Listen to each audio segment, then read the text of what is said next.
ሁሉ የሚያግባባን ነገር ምንድነው? መጽሐፍ ቅዱሳዊ የሆነው እይታ አይደል? መጽሐፍ ቅዱሳዊ የሆነው እይታ ሁላችንም ያግባባናል። እውነት የሚለውን ነገር የምናገኘው ከየት ስለሆነ? ከባይብሉ ስለሆነ፣ ከመጽሐፍ ቅዱሳችን ስለሆነ። የዚህ መጽሐፍ ቅዱሳዊ እይታ ደግሞ ምንጩ ማን ነው? ራሱ ጌታ ነው። ስለዚህ ስለ ኃጢአት፣ ስለ ጽድቅ፣ ስለ ቅድስና፣ ስለ ዘላለም ሕይወት የሚነግረን ማን ነው? መጽሐፍ ቅዱስ ነው። ስለዚህ ስለ ኃጢአት ተመሳሳይ እይታ ያስፈልገናል ከመጽሐፉ አንፃር። እኔም ውቤም ሁላችሁም እዚህ ውስጥ ያላችሁ ስለ ጽድቅም፣ ስለ ቅድስናም፣ ስለ ዘላለም ሕይወትም ተመሳሳይና ወጥ የሆነ አንደርስታንዲንግ ያስፈልገናል ማለት ነው። ለምን? የጋራ የሆነ ምን አለን? መጽሐፍ አለን። መጽሐፍ ቅዱስ ደግሞ እንደምታውቁት የግለሰብ መጽሐፍ አይደለም፣ የኮሚኒቲ መጽሐፍ ነው። ስለዚህ እኔ እንደፈለኩ በቃ የኃጢአት እንደዚህ ነው ብዬ እንደፈለኩ መሆን አልችልም። ማለት የፈለኩትን ትርጉም መስጠት አልችልም። የኮሚኒቲ መጽሐፍ ነው። እንደ ኮሚኒቲ ስለ ኃጢአት ያለን አንደርስታንዲንግ አንድ አይነት መሆን አለበት። ስለ ጽድቅ ያለን አንደርስታንዲንግ አንድ አይነት መሆን አለበት። ይሄ መጽሐፍ ቅዱሳዊው እይታ ይባላል። ስለዚህ በዚህ ጉዳይ ላይ ሁላችንም ምን መሆን አለብን? ወይም ስንት መሆን አለብን? አንድ መሆን አለብን። አንድ መሆን አለብን። ቨርሶቹን እስቲ ላሳያችሁ። በአይኔ የሚገባ ነገር ጥሩ ስለሆነ ቨርሶቹን ላሳያችሁ። እሺ ሮሜ ምዕራፍ 15 ላይ ሮሜ ምዕራፍ 15 ቁጥር 5 ላይ ምን ይላል? በአንድ ልብ ሆናችሁ በአንድ አፍ እግዚአብሔርን እርሱም የጌታችን የኢየሱስ ክርስቶስ አባት ታከብሩ ዘንድ የትዕግስትና የመጽናናትን አምላክ እንደ ክርስቶስ ኢየሱስ ፍቃድ እርስ በራሳችሁ በአንድ ሐሳብ መሆንን ይስጣችሁ ይላል። በአንድ ሐሳብ መሆንን ይስጣችሁ ይላል። ስለዚህ እንደ ክርስቲያን በዚህ ጉዳይ ላይ ስንት ነው መሆን ያለብን? አንድ ነው መሆን ያለብን። አንድ ሐሳብ፣ አንድ ልብ፣ አንድ አፍ። ምን ማለት ነው? አንድ ንግግር። ስለዚህ ይሄ ነገር በጣም አስፈላጊ ነገር ነው። መጽሐፍ ቅዱሳችን እንዳልኳችሁ የኮሚኒቲ መጽሐፍ ነው። የሜሎስ የግሉ አይደለም። ስለዚህ የሜሎስ የግሉ ስላልሆነ የሜሎስ የሆነ የግሉ የሆነ የብቻው የሆነ አንደርስታንዲንግ አያስፈልገንም።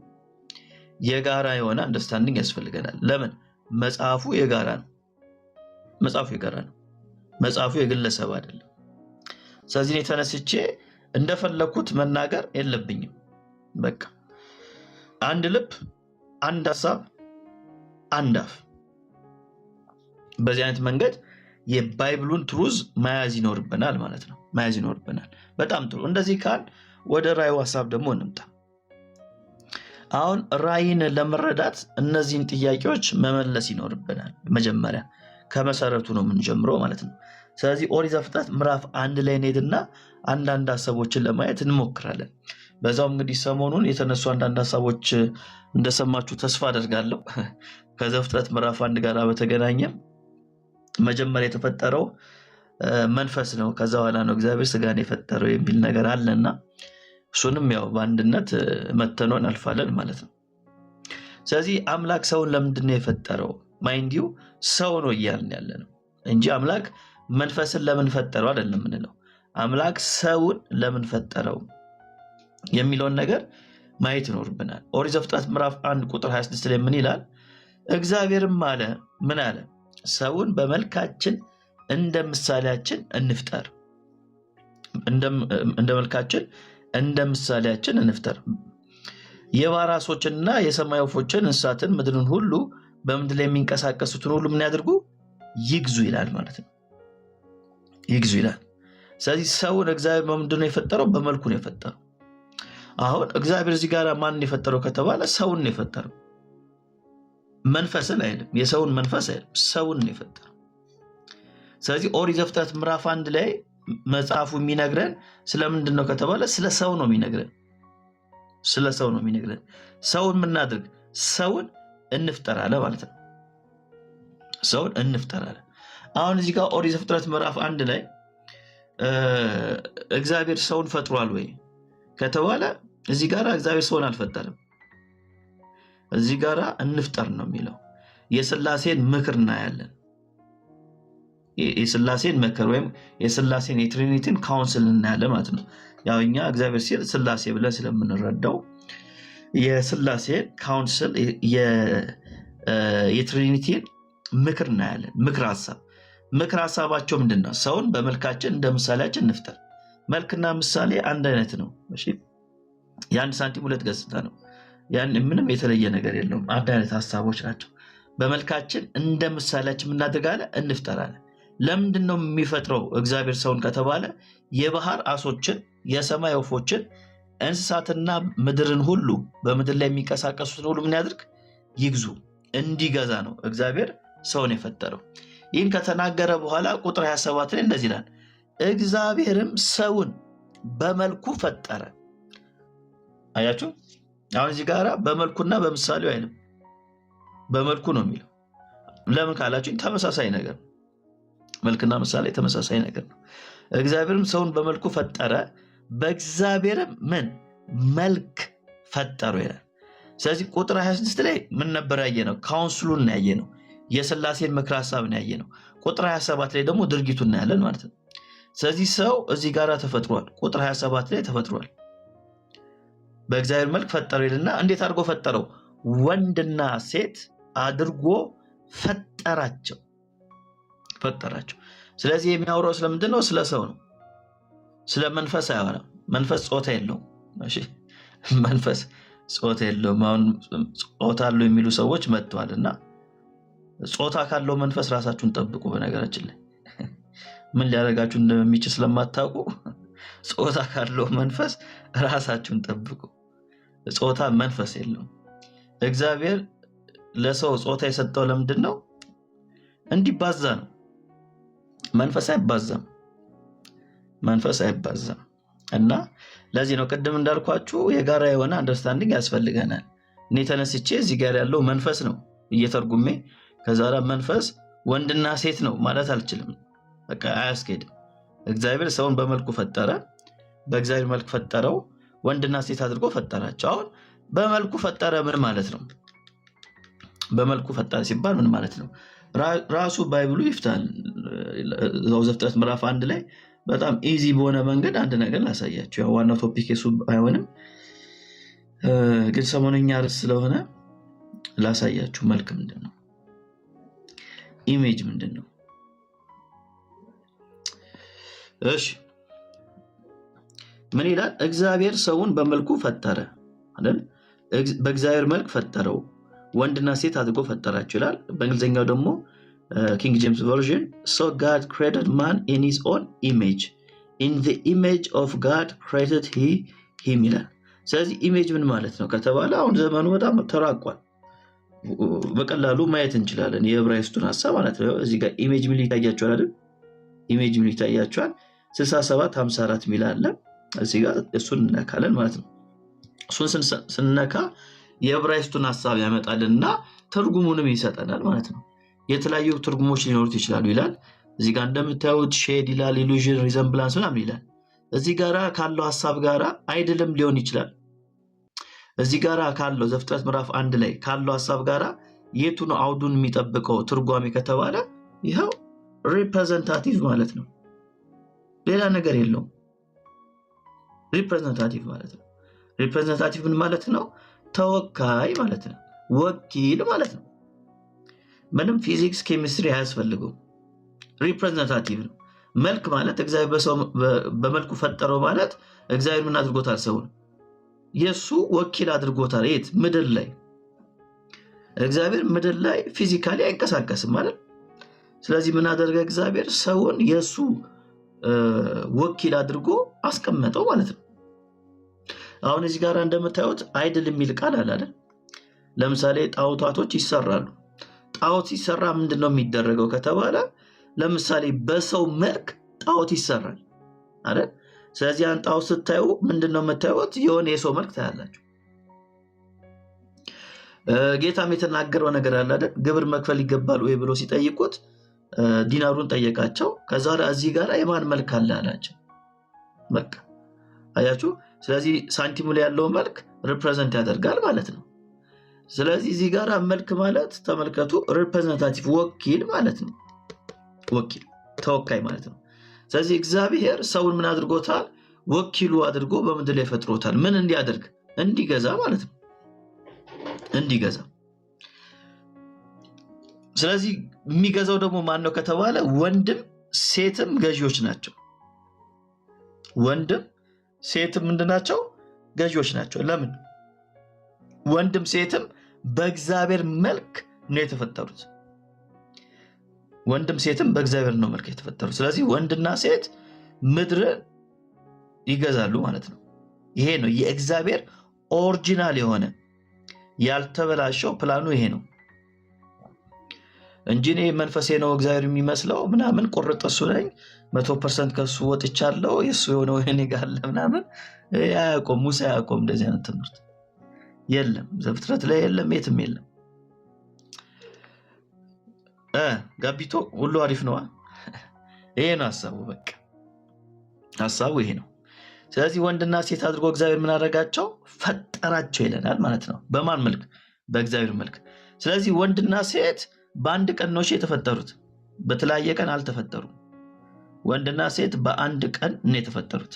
እግዚአብሔር ሰማይና ምድርን ፈጥሮ ለመጨረስ ስንት ጊዜ ነው የፈጀበት? 6 ቀን። በሰባተኛው ቀን ምን አደረገ? አረፈ። ስለዚህ እሱ ካረፈ በኋላ አይደለችም ሴት የመጣችው፣ ኦልሬዲ ጨርሷል። እግዚአብሔር ፈጥሯታል። ዘፍጥረት ምዕራፍ 2 ላይ ምንድነው የሚናገረው ከተባለ ዝርዝር ሐሳቡ ነው የሚናገር። ይህ የተፈጠረውን ሰው እንዴት ነው የተፈጠረው የሚለውን ዝርዝር ሐሳቡ እንደዚህ አድርጎ ፈጠረው የሚለው ዘፍጥረት ምዕራፍ 2 ላይ ምን ያደርጋል? ዝርዝር ሐሳቡን ይናገራል ማለት ነው። ዝርዝሩን ሐሳቡን ይናገራል። ለምሳሌ ይህን ስክሪፕቶ ገዛው እላችኋለሁ አይደል? ወይም ደግሞ ይህን ስክሪፕቶ አዘጋጀው እላችኋለሁ። የመጀመሪያው ስቴትመንት ምንድነው? ይህን ስክሪፕቶ ገዛው ወይም አዘጋጀው።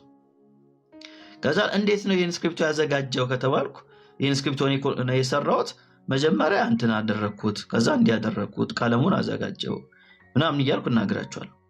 ልክ እንደዛ ነው። ዘፍጥረት ምዕራፍ 1 ላይ ጥቅልል የሆነን ሐሳብ እናገኛለን። ምዕራፍ 2 ላይ ደግሞ ዝርዝር ሐሳቡን እናገኛለን እንጂ ወንድና ሴት ዘ ሴም ዴይ ነው የተፈጠሩት።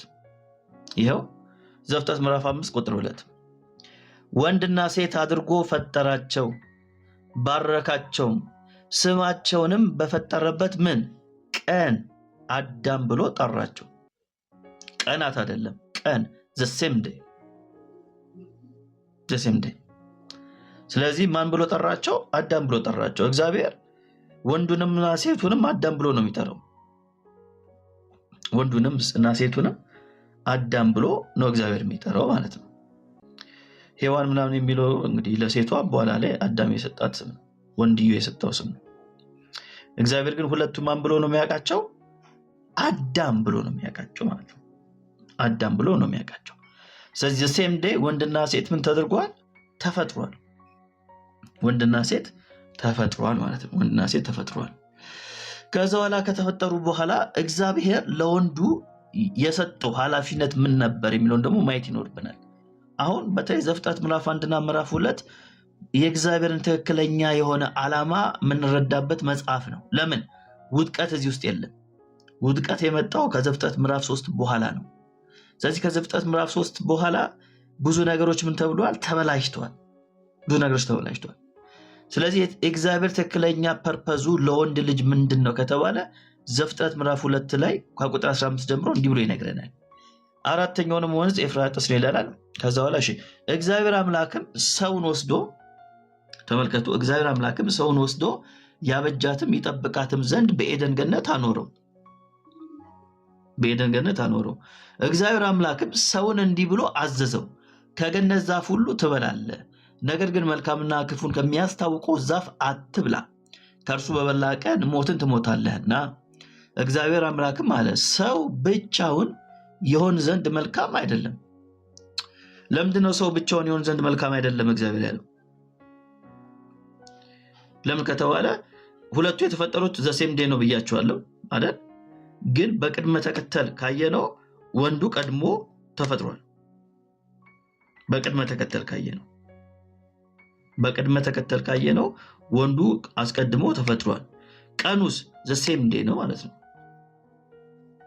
ለምሳሌ አሁን እዚህ መጀመሪያ ውቤ ነበረች፣ ከዛ በኋላ እኔ የመጣው፣ ከኔ በኋላ ማን ነው የመጣው? ለምሳሌ ኤልሳ ነች። እሺ ኤልሳ የተለያየ ቀን ነው እንዴ? አይደለም፣ ዘ ሴም ዴይ ነው። እንደዛ ማለት ነው። የተለያየ ቀን አይደለም ዘ ሴም ዴይ ነው። ስለዚህ በቅድመ ተከተል ደረጃ ስናየው ወንዱ ቀድሞ መጥቷል፣ ከዛ በኋላ ሴቷ መጣለች ማለት ነው። ቀኑ ግን አይለያይም። በስድስተኛው ቀን ነው ወንድም ሴትም የተፈጠረው። እግዚአብሔር በሰባተኛው ቀን አርፏል ነው የሚለን። እግዚአብሔር ያን ያረፈ እስካሁን እንዳረፈ ነው። ምን ማለት ነው? እግዚአብሔር አረፈ ማለት ጨረሰ ነው። በነገራችን ላይ ፈጥሮ የጨረሰው የዛን ጊዜ ነው። አሁን እግዚአብሔር ይሰራል ነው የሚባለው፣ ይፈጥራል አይደለም። እግዚአብሔር አሁን ይሰራል። ፈጥሮ ኦልሬዲ እኮ ጨርሷል። ኢየሱስ ሲናገር ትዝ ይላችኋል። አባቴ እስከዛሬ ይሰራል እኔም እሰራለሁ ነው ያለው። ይፈጥራል አይደለም ያለው። ፈጥሮ የጨረሰው እግዚአብሔር ያኔ ነው። 6 ቀን ፈጥሮ ጨርሷል። በሰባተኛው ቀን ምን አድርጓል? እግዚአብሔር አርፏል ማለት ነው።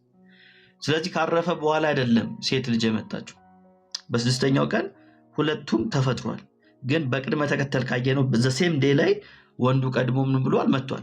ስለዚህ ሰው ብቻውን ይሆን ዘንድ መልካም አይደለም ሲል እዚህ ጋራ ወንዱ ብቻውን ነው ማለት ነው። ለዛ ነው ሌላ ሰው የለም ማለት ነው። በጣም ውስብስብ አታርጉት። እሺን ራሱ ስትተረጉሙ አንዳንድ በጣም ውስብስብ ያደርገዋል። በቃ እዚህ ጋር ሰው ነበር ወይ? አልነበረም። ስለዚህ ብቻውን ይሆን ዘንድ መልካም አይደለም ይላል ማለት ነው። ብቻውን ይሆን ዘንድ መልካም አይደለም፣ የሚመቸውን ረዳት እንፍጠርለት ይላል። የሚመቸውን ምን ረዳት እንፍጠርለት በማለት ተናግሯል። ስለዚህ ከዚህ ውስጥ የሆነ ፕሪንሲፕል እናውጣ። ዘፍጥረት ምዕራፍ 2 ላይ ከቁጥር 15 እስከ 18 ባለው ላይ እግዚአብሔር ለወንድ ልጅ የሰጠው ኃላፊነት ምንድነው? መሩ ምንድነው? ፕሪንሲፕሉ ምንድነው የሚለው እናውጣ። በተለይ ወንዶች ስሙኝ፣ ሴቶችን አይመለከትም። ወንዶች ስሙኝ። የመጀመሪያው ነገር እግዚአብሔር ገነትን ነው የሰጠው አይደል? ገነት የምትባል ሴትን አይደለም፣ ገነትን ሰጠው። ምን ማለት ነው? ገነት ስንል የጌታ ህልውና ያለበት ማለት ነው አይደል? የጌታ ህልውና ያለበት እሱ ነው የመጀመሪያው ነገር።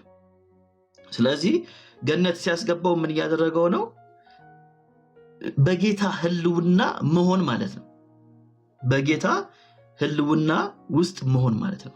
ስለዚህ ለወንድ ልጅ የመጀመሪያ የሚያስፈልገው ነገር ምንድነው ከተባለ ከጌታ ጋር መሆን ነው።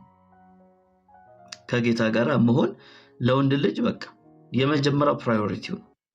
ከዛ በኋላ ምንድነው ያደረገው? እግዚአብሔር ስራን የሰጠው አይደል? ምን አይነት ስራን የሰጠው?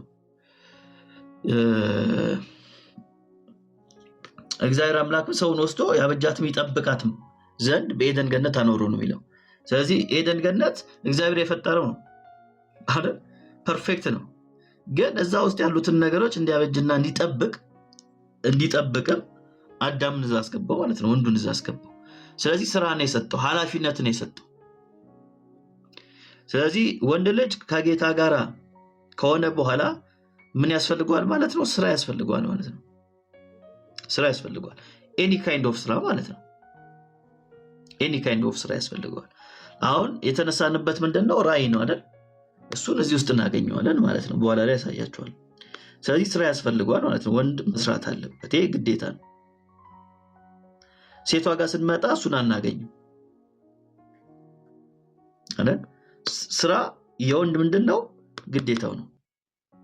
ለዛ ነው እግዚአብሔር አስቡት እንግዲህ ገነት ውስጥ ምን ሊያደርግ ይችላል ነው አይደል? በጣም እኮ ሰው ፐርፌክት ነው እግዚአብሔር የሰራው።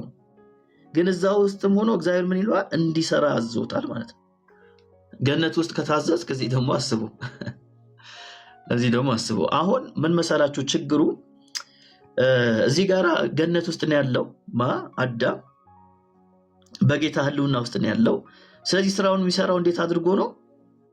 ኤንጆይ እያደረገ ነው የሚሰራው። ደስ እያለው ነው የሚሰራው። ሰኞ መጣብኝ እያለ አይደለም የሚሰራው፣ በደስታ ነው የሚሰራው። ከእርግማን በኋላ ስራው አልተቀየረም። ምንድነው የሆነው? ድካም ሆነ፣ ፋቲግ ሆነ፣ መሰላቸት መጣ። ያ ነው የመጣው። እርግማኑ ያን ነው ያመጣው። ስራው አልተቀየረም። ስራ አለ። ግን ምንድነው ለውጡ ከተባለ በዚህ ጊዜ ኢንጆይመንት ነበረው። ስራውን ይወደዋል፣ ያደርገዋል። ለምን? ከጌታ ጋር አብረት አለ። ከወደቀ በኋላ ግን እርግማኑ ያደረገው ነገር ምንድነው ከተባለ ይሄ የሚሰራበትን አትሞስፌር አበላሸበት ማለት ነው። ስለዚህ ይህን የተበላሸውን አትሞስፌር እንዴት ነው የምንቀይረው ከተባለ ራእይን በማግኘት ነው የምንቀይረው። ጌታ የሰጠንን ቪዥን ስናገኝ ወደዚህኛው ኤንጆይመንት እንገባለን ማለት ነው። ወደዚህኛው ኤንጆይመንት መግባት እንችላለን ማለት ነው። እሺ ሶስተኛ ነገር ምንድነው የሰጠው እግዚአብሔር? ህግ ነው የሰጠው። ሎ ሰጥቶታል ማለት ነው። ምን ብያችኋለሁ? ራእይን ስንጀምር ለማስታወስ ላልነበራችሁ ሰዎች እንድታስታውሱት ራእይ ስንል ምን ብለናል? ራእይ ባይኖር ህዝብ መረን ይሆናል የሚለውን ምሳሌ 29:18 የሚለውን ቃል አመጣንና መረን ምን ማለት ነው ተባብለናል? ህገ ወጥ መሆን ማለት ነው ተባብለናል። ስለዚህ የትምህርት ያስፈልገው ለምንድነው? ሰው መረን እንዳይሆን መጠበቅ ወይም ማንቃት ነው ተባብለናል። ስለዚህ ራእይ ሲኖር ምን ይኖራል ተባብለናል?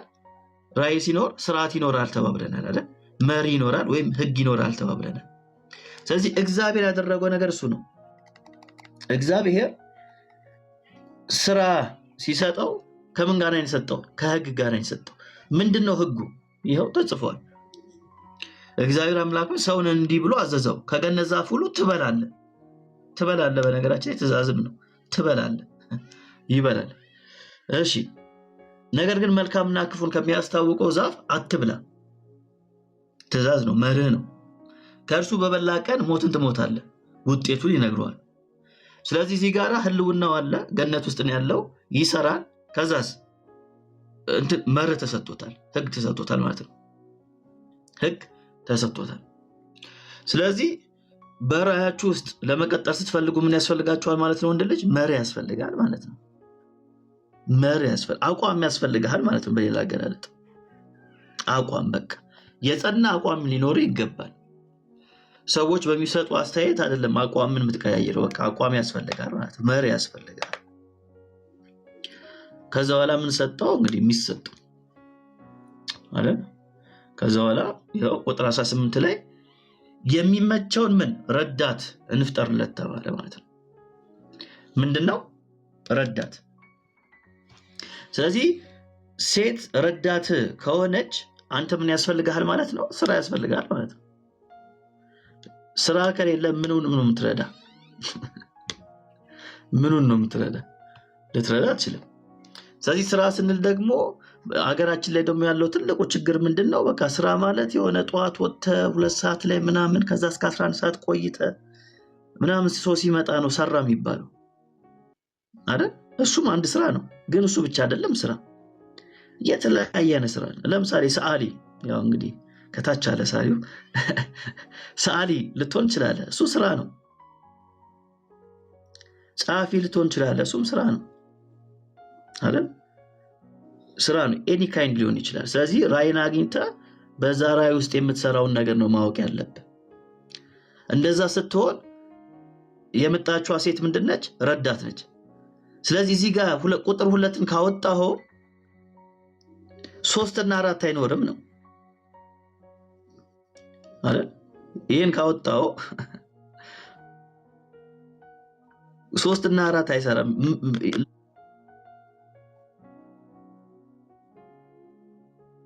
ለየትኛው ነው መርህ የሚኖርህ ነው?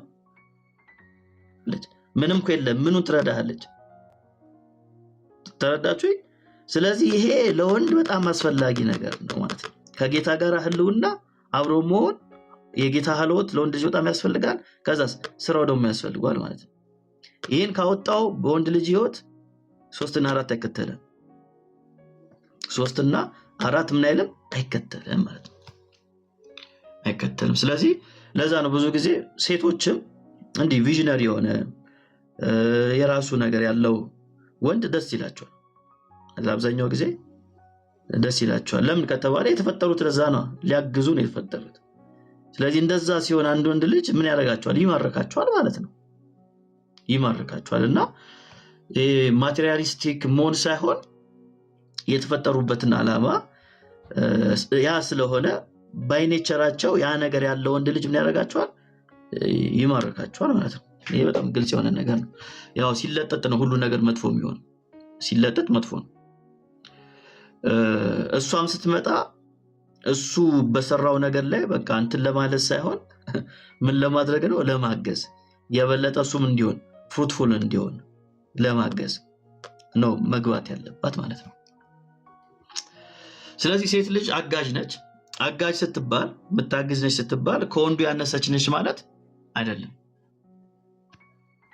አይደል?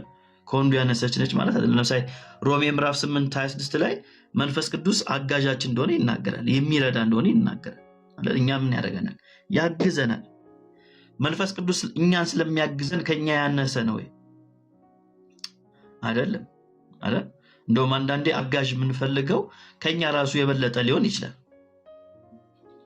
ለምሳሌ የሆነ ዕቃ በጣም ከባድ የሆነ ዕቃ ማንሳት ብትፈልጉ አግዙኝ የምትሉት ሕፃን ልጅ ነው እንዴ? የአንድ ዓመት ሕፃን ልጅ አግዘኝ ትሉታላችሁ? አትሉትም።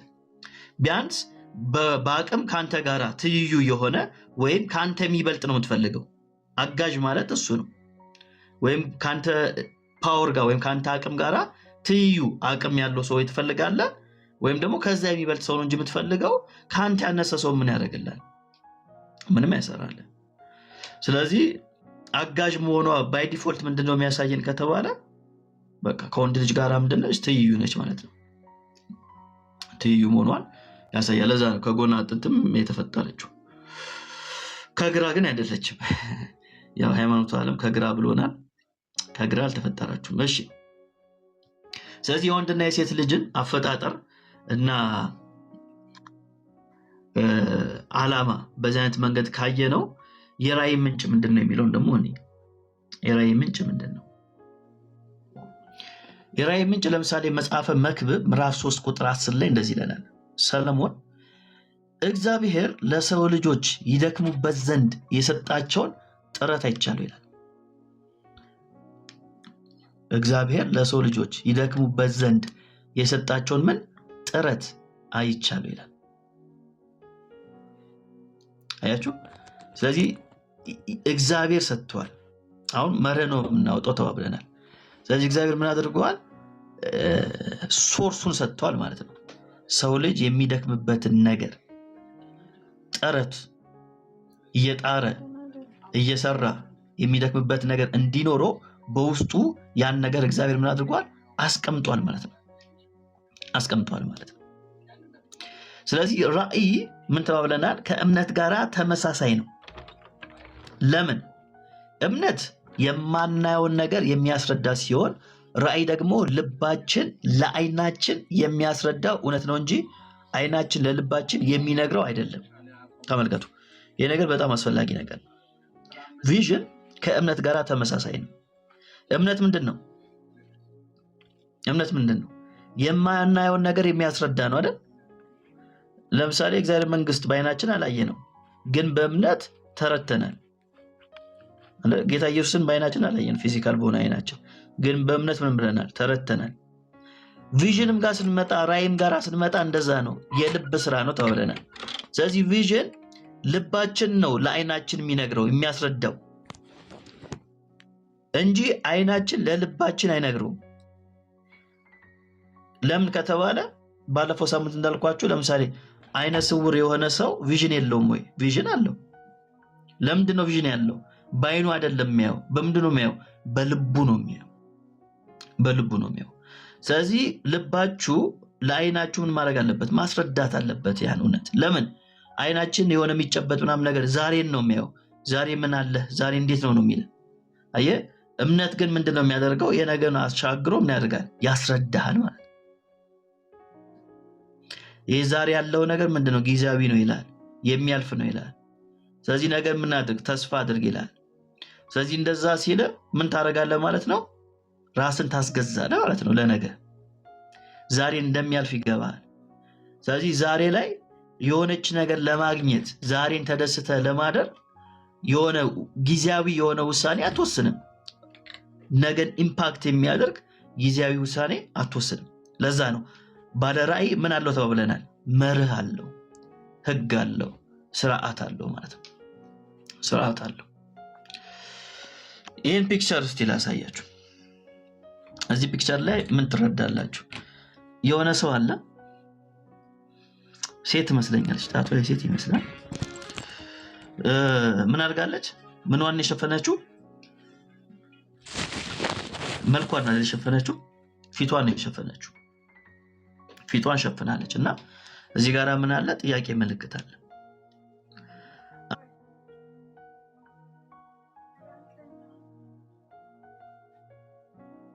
አሁን እቺ ሴት የሚያውቃት ሰው አለ ከሌነች ማለት ይችላል። እቺማ ጎረቤቴ ነች ምናምን የሚል ሰው አለ። እቺማ ክላስሜቴ ነች ወይም እቺ ሚስቴ ነች የሚል ሰው አለ። ጥያቄ የምታበዛ ነበረች በፊት ላስቴር ማለት ነው። እሷ መስላኝ ነበር። አይ ለምን ምኗን ሸፍናለች? ፊቷን ሸፍናለች አይደል? መልኳን ሸፍናለች። ስለዚህ ጥያቄው ምልክቱ ምንድነው? እኔ ማን ነኝ ነው። እኔ ማን ነኝ አይደል? እኔ ማን ነኝ? መመለስ አልቻልንም። እሺ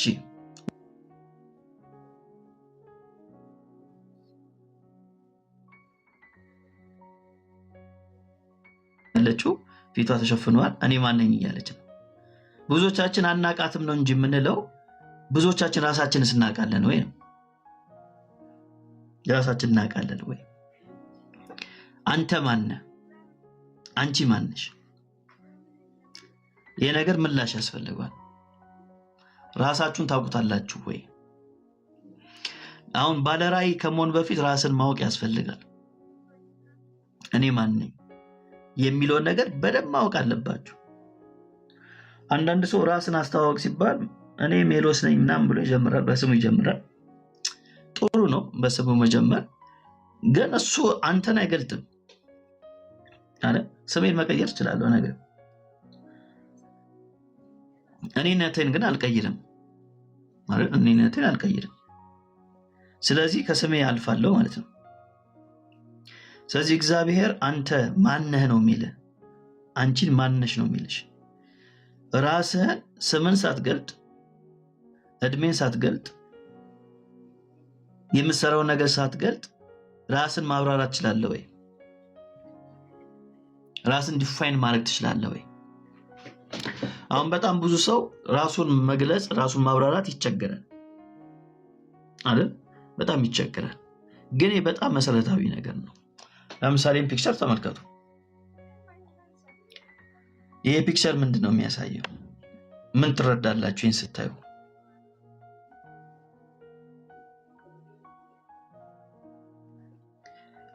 እስቲ ከራሳችሁ ጋር ምን ትረዳላችሁ ይህን ፒክቸር ስታዩ?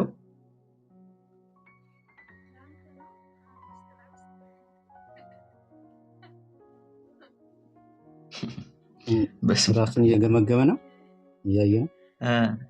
ኤግዛክትሊ ራስን እንደማየት ማለት ነው። አያችሁ ፊቱ ወይም ገጹ ወጥቷል። ከዛ በኋላ ወደ ራሱን የዞረው ራሱን ነው የሚያየው። እና ራስን ማየት በጣም አስፈላጊ ነገር ነው። ብዙዎቻችን ፎከስ የምናደርገው ሌላውን በማየት ነው አይደል? ራሳችን ራሱ የምናየው ብዙ ጊዜ መስታወት ፊት ነው። ከውጫዊ ኤክስፒሪየንሳችን ብቻ ነው የምናየው። እንዴት ነው ዛሬ አምሮብኛል እና ለማለት ነው። ከዛ ነው ማለፍ ያለበት። አያችሁ ራሳችሁን ማየት አለባችሁ ማለት ነው። እኔ ማን ነኝ የሚለውን ነገር ማወቅ አለባችሁ። እኔ ማን ነኝ? ብዙ ጊዜ ራሳችን ላይ ፎከስ ለማናደርግ ነው የሰው ቢዝነስ ውስጥ ጥልቅ ምንለው ማለት ነው። እንትና ማን ነው? እሷስ ምን አደረገች? እንትና የቱ ገባ የቱ ወጣ ምናምን። በቃ ራስን ማየት፣ ሌላ ሰው ሳይሆን ከራስ ጋር መነጋገር፣ ራስን ማየት፣ ይሄ በጣም አስፈላጊ ነገር ነው ማለት ነው። ይሄ የገባው ሰው ራሱን ያገኘ ሰው ማንነቱን የተረዳ ሰው ነው ወደ ቪዥን የሚመጣው ማለት ነው። ቪዥኑ ወደ ማግኘት ከመምጣታችሁ በፊት ራሳችሁን ማየት ግዴታ ነው። በጣም ግዴታ ነው ማለት ነው። ግዴታ ነው። ስለዚህ እስቲ ራሳችሁን እስቲ ገምግሙ። እኔ ማን ነኝ የሚለውን ነገር ለራሳችሁ እስቲ ገምግሙ። ይሄ ከተግባባን አንድ ሁለት ነገሮችን እናንሳ። ራዕያችንን ከማወቃችን በፊት ራሳችንን ማወቅ ይጠበቅብናል አይደል? ራዕያችንን ከማወቃችን በፊት ራሳችንን ማወቅ ይጠበቅብናል። ራስን ሳታውቅ በአንተ ውስጥ ያለውን እግዚአብሔር በአንተ ውስጥ ያስቀመጠውን ነገር ማግኘት አትችልም። ስለዚህ የመጀመሪያው ነገር ምንድነው? ራስን ማወቅ ማለት ነው። ያ የቤት ስራ ነው፣ ሆምወርክ ነው። ስለዚህ ራስን ማወቅ ይቀድማል። ራሳችሁን ስታውቁ ልዩነትን ማወቅና መቀበል አለብህ። ልዩ ነኝ ብለህ ራስን መቁጠር አለብህ፣ ራስን መቀበል አለብህ አይደል? ሁላችንም ልዩ ነን። አንድ የሚያደርገን ነገር አለ። ያ ምንድን ነው? በእግዚአብሔር መልክ የተፈጠርን ሰዎች ነን፣ ግን ደግሞ ምንድን ነን? ልዩ ነን። ምን ማለት ነው? ሜሎስን የሚመስል ሰው የለም እዚህ ምድር ላይ የለም አይደል? ለምሳሌ የእጅ አሻራ የኔ የሚመስል የለም። ስፔሲፊክ ተደርጎ ለእኔ ብቻ የተሰጠ ነው። አያችሁ? ስለዚህ ልዩ ነኝ የሚለውን ነገር ማወቅ አለብን። ልዩ ከሆንክ ልዩ የሆነ ራዕይ ተሰጥቷል ማለት ነው። አያችሁ? ልዩ ከሆንክ ልዩ የሆነ ራዕይ እግዚአብሔር ሰጥቷል ማለት ነው። ስለዚህ ልዩነትን ማወቅ አለብህ። አንተ ልዩ ሰው ነህ፣ ልዩ ሰው ነሽ። ይሄ ሲገባ ምስጋናም ይጨምራል፣ ለእግዚአብሔር የምትሰጠውን ቦታ ይጨምራል። እንዴት አድርገህ ብትፈጥረኝ ነው ትላለህ ማለት ነው። ማለት አስቡት፣ በዓለም ላይ ስንት ሰው ነው ያለው? ስንት ቢሊዮን ሰው ነው ያለው? ከዛ ሁሉ ሰው አንተን የሚመስል የለም እኮ። ለዛ ነው የእጅ አሻራ ያንተ ብቻ ነው። የሆነ ሰው ገሎ ጭንቅላትህ ተቆርጦ የሆነ ቦታ በስብሰህ ብትገኝ እና መታወቂያ ባይኖር በአሻራ ማን እንደሆንክ ትታወቃለህ። ለምን? አንተን የመሰለ ሰው ስለሌለ ማለት ነው። አያችሁ በጣም እግዚአብሔር ምን አይነት ዲዛይነር እንደሆነ። እግዚአብሔር አይደግምም፣ ሁሌ አዲስ ነው የሚሰራው ማለት ነው። እግዚአብሔር አይደግምም፣ አዲስ ነው ሁሌ የሚሰራው። መንታ እንኳን አድርጎ ልዩ ያደርጋል፣ አሻራን ይቀይረዋል። 50 ሺህ ብር ይላል። ለምን? የለም መጽሐፉ ይላል። የትም አታገኘውም፣ እኔ ጋር ብቻ ነው ያለው። ስለዚህ የ5 ብር መጽሐፍ 50 ሺህ ብር ይላል ማለት ነው። 50 ሺህ ብር ይላል። እስቲ አስቡት፣ ከዚህ ሁሉ ቢሊየን ህዝብ አንተ ብቻ ነህ ያለው ማለት ነው። አንቺ ብቻ ነሽ። የደረሰበት ተመልክተው እስኪኝ የደረሰበት ያውቃል፣ ደርሶብናል። እና ልዩነት ውድነትን ያሳያል ማለት ነው። አየህ፣ በዓለም ላይ አንተ ብቻ ነህ ከዚህ ሁሉ ቢሊየን ሰው። ስለዚህ አንተ ብቻ ስለሆንክ ምንድነህ ማለት ነው? ውድ ነህ ማለት ነው። ስለዚህ ምን እያልኩ ነው? እዚህ ጋር ማን ሰው አይሰራው? አሁን ለምሳሌ ቴዲ ብዙ መጽሐፍቶች አሉት አይደል? ብዙ መጽሐፍ ጽፏል፣ በጣም ብዙ መጽሐፍ ጽፏል። ይሄ ለሱ የተሰጠ ቪዥን፣ ብዙ መጽሐፍን ጽፏል። አሁን ቴዲ እነዚህ መጽሐፎች ባይጽፍ ኑሮ ቴዲ እንደጻፈው የሚጽፍ ሰው አለ? የለም፣ የለም፣ የለም። እና አንተ የተሰጠን ቪዥን አንተ ካልሰራኸው ሌላ ማንም ሰው ሊሰራው አይችልም። በቃ ያ ነገር ምን አለ? ከሸፈ ማለት ነው። ከሸፈ ማለት ነው። ስለዚህ ልዩ ስለሆንክ ልዩ ራዕይ አለህ ማለት ነው። እግዚአብሔር ሳሳለፍክ በጣም ብዙ የሚሳሉ ስዕሎችን ወደዚህ ምድር እንዳይመጡ አድርገሃል ማለት ነው። አድርገሃል ማለት ነው። እግዚአብሔር አርት ሰጥቶ አንተ ግን ሌላ ቦታ ላይ ከሆንክ የምታሳልፈው ኪሳራ ነው የሚሆን፣ ኪሳራ ነው የሚሆን። እየሰማ ነው ሳሚ? አሁን እሺ፣ ሽሮ የሚለውን መቀቀል አሁን እስቲ ሽሮ የሚለውን እንያዝ፣ ወይም እንቁላል ፍርፍር የሚለውን እንያዝ። አሁን ያን ነገር ለመስራት የሚሰጠን ግብአት አለ አይደል? ለምሳሌ እንቁላል ፍርፍር ከሆነ እንቁላሉ ያስፈልጋል፣ ግብአቶች አሉ። እነዛ ዘሴም ግብአት ለእኔና ለሆነ ሰው ሰጣችሁ እኩል ደቂቃ ለሁለታችንም ብትሰጡን፣ ሁለታችንም ያን ነገር ለምሳሌ ሽሮንም ይሁን እንቁላል ፍርፍሩንም ይሁን ኩክ ብናደርግ፣ ማይንድ ዩ የተሰጠን ምንድነው? እኩል ሰዓት ነው የተሰጠን ተመሳሳይ ግብአት ነው።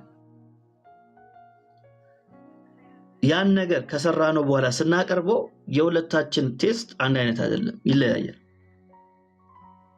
እንቁላሉ ራሱ ነው፣ ሰዓቱም ተመሳሳይ ነው። ለምንድን ነው ከተባለ የሁላችሁ ቅድም እንዳልኳችሁ እግዚአብሔር ያስቀመጠው ነገር አለ እጃችን ላይ ሲሰራን ስሪታችን ላይ የተቀመጠ ነገር አለ። የእንትና እጅ ይባላል አይደል? የእንትና እጅ ከሆነ በቃ ይባላል። አያችሁ? ስለዚህ ሽሮ ለመስራት እንኳን ልዩነት ካለ ራእይ ላይ ደግሞ አስቡት። ለሽሮ እንኳን እኔ የምሰራው ሽሮ ውቤ ከምትሰራው ከበለጠ ከጣፈጠ ራእይ ላይ ደግሞ አስቡት። ራእይ ላይ ደግሞ ምን ያህል ይሄ ነገር ውድ እንደሆነ ማሰብ አለብን ማለት ነው። አቅማችንን ማሰብ አለብን። አያችሁ? ያን ሽሮ እኔ ራእይ ላይም ተመሳሳይ ነገር ነው። አንተ እንደምትሰራው እግዚአብሔር አንተን የሰጠን ራእይ አንተ እንደምትሰራው ሌላ ሰው ምን ያደርገው አይሰራውም። ሌላ ሰው አይሰራው። ስለዚህ ራስን ማወቅ ያስፈልጋል። ከዛ የተወለድክበትን ዓላማ ማወቅን ይኖርብሃል። ባለፈው እንዳየነው ባለፈው ሳምንት ኢየሱስ ለምንድን ነው የተወለደው ለሚለው ጥያቄ አጭሩ መልስ ምን ነበር? እውነትን ለመመስከር ነው ተባብለናል። ዮሐንስ ወንጌል ምዕራፍ 18 ቁጥር 37 ላይ ጌታ ምን አለ? ኢየሱስ መልሶ እኔ ንጉሥ እንደሆንክ አንተ ትላለህ፣ እኔ ለእውነት ልመሰክር ስለዚህ ተወልጃለሁ። ኢየሱስ ለምንድን ነው የተወለድከው? እውነትን ለመመስከር ስለዚህ ተወልጃለሁ። አለቀ። ስለዚህ ውቤ ለምንድን ነው የተወለድሽው ለሚለው ጥያቄ እንደዚህ መናገር አለባት። ሜሎስ ለምንድን ነው የተወለደው? ይሄን ለማድረግ አያችሁ? እዚህ ውስጥ ያላችሁ ሁላችሁም ራሳችሁን ጠይቁ። አሁን የምትሰሩት ስራ ይኖራል። የተማራችሁ ሊሆንም ይችላል። ዳዝንት ማተር። እግዚአብሔር ወደዚህ ምድር ያመጣህ ለምንድን ነው? ለምንድን ነው የተወለድከው? ኢየሱስ ስፔሲፊክ አድርጎ ነው የተናገረው። እኔ ለእውነት ልመሰክር ስለዚህ ተወልጃለሁ። ይሄ ብቻ አይደለም። አንድ ጥቅስ ደግሞ ላሳያችሁ። ጌታ የተናገረው ምን አለ መሰላችሁ? ጌታ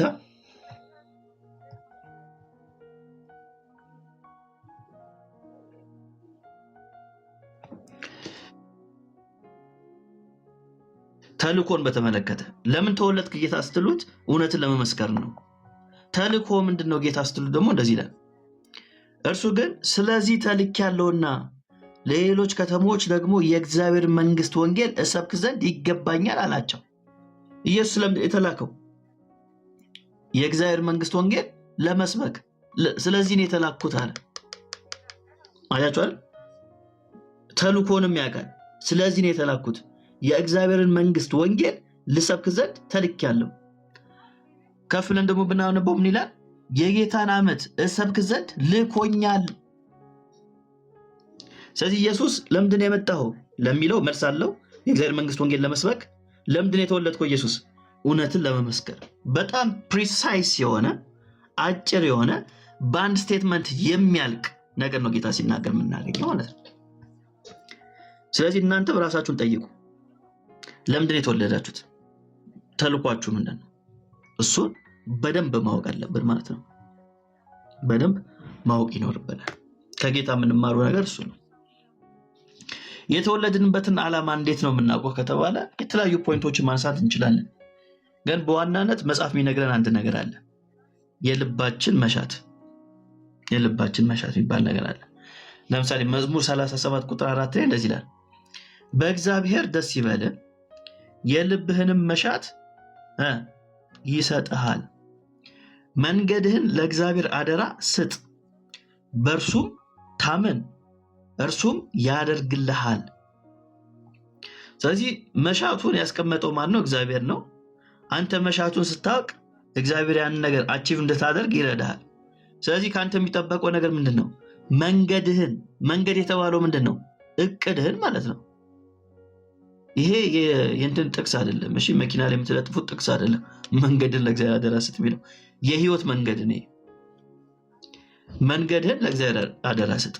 ያው ያን መንገድን ለእግዚአብሔር አደራ እንሰጣለን፣ ግን ጥቅሱ ስለዚህ ስለ አስፋልት አይደለም የሚያወራው። መንገድህን ለእግዚአብሔር አደራ ስጥ። ከዛስ በእርሱም ታመልክ። ይሄ ካንተ የሚጠበቅ ነገር ነው። እግዚአብሔር ምንድነው የሚያደርገው? እርሱ ያደርግልሃል ተብሏል ማለት ነው። ያግዛል፣ ወደ ግብ እንድታመጣው ይረዳሃል፣ አቅም ይሆናል። ስለዚህ በውስጣችሁ ያለውን ነገር ማወቅ ይኖርብናል። ሌላውስ የታየህልን ነው የምታየው።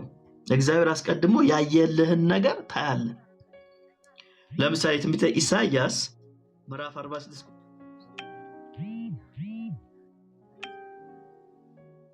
ሌላም የለምና የቀድሞውን የጥንቱን ነገር አስቡ፣ እኔ እግዚአብሔር ነኝ ይላል። አዩ፣ ተመልከቱ። አሁን እግዚአብሔር እንዴት ልዩ እንደሆነ ራሱን ይገልጣል።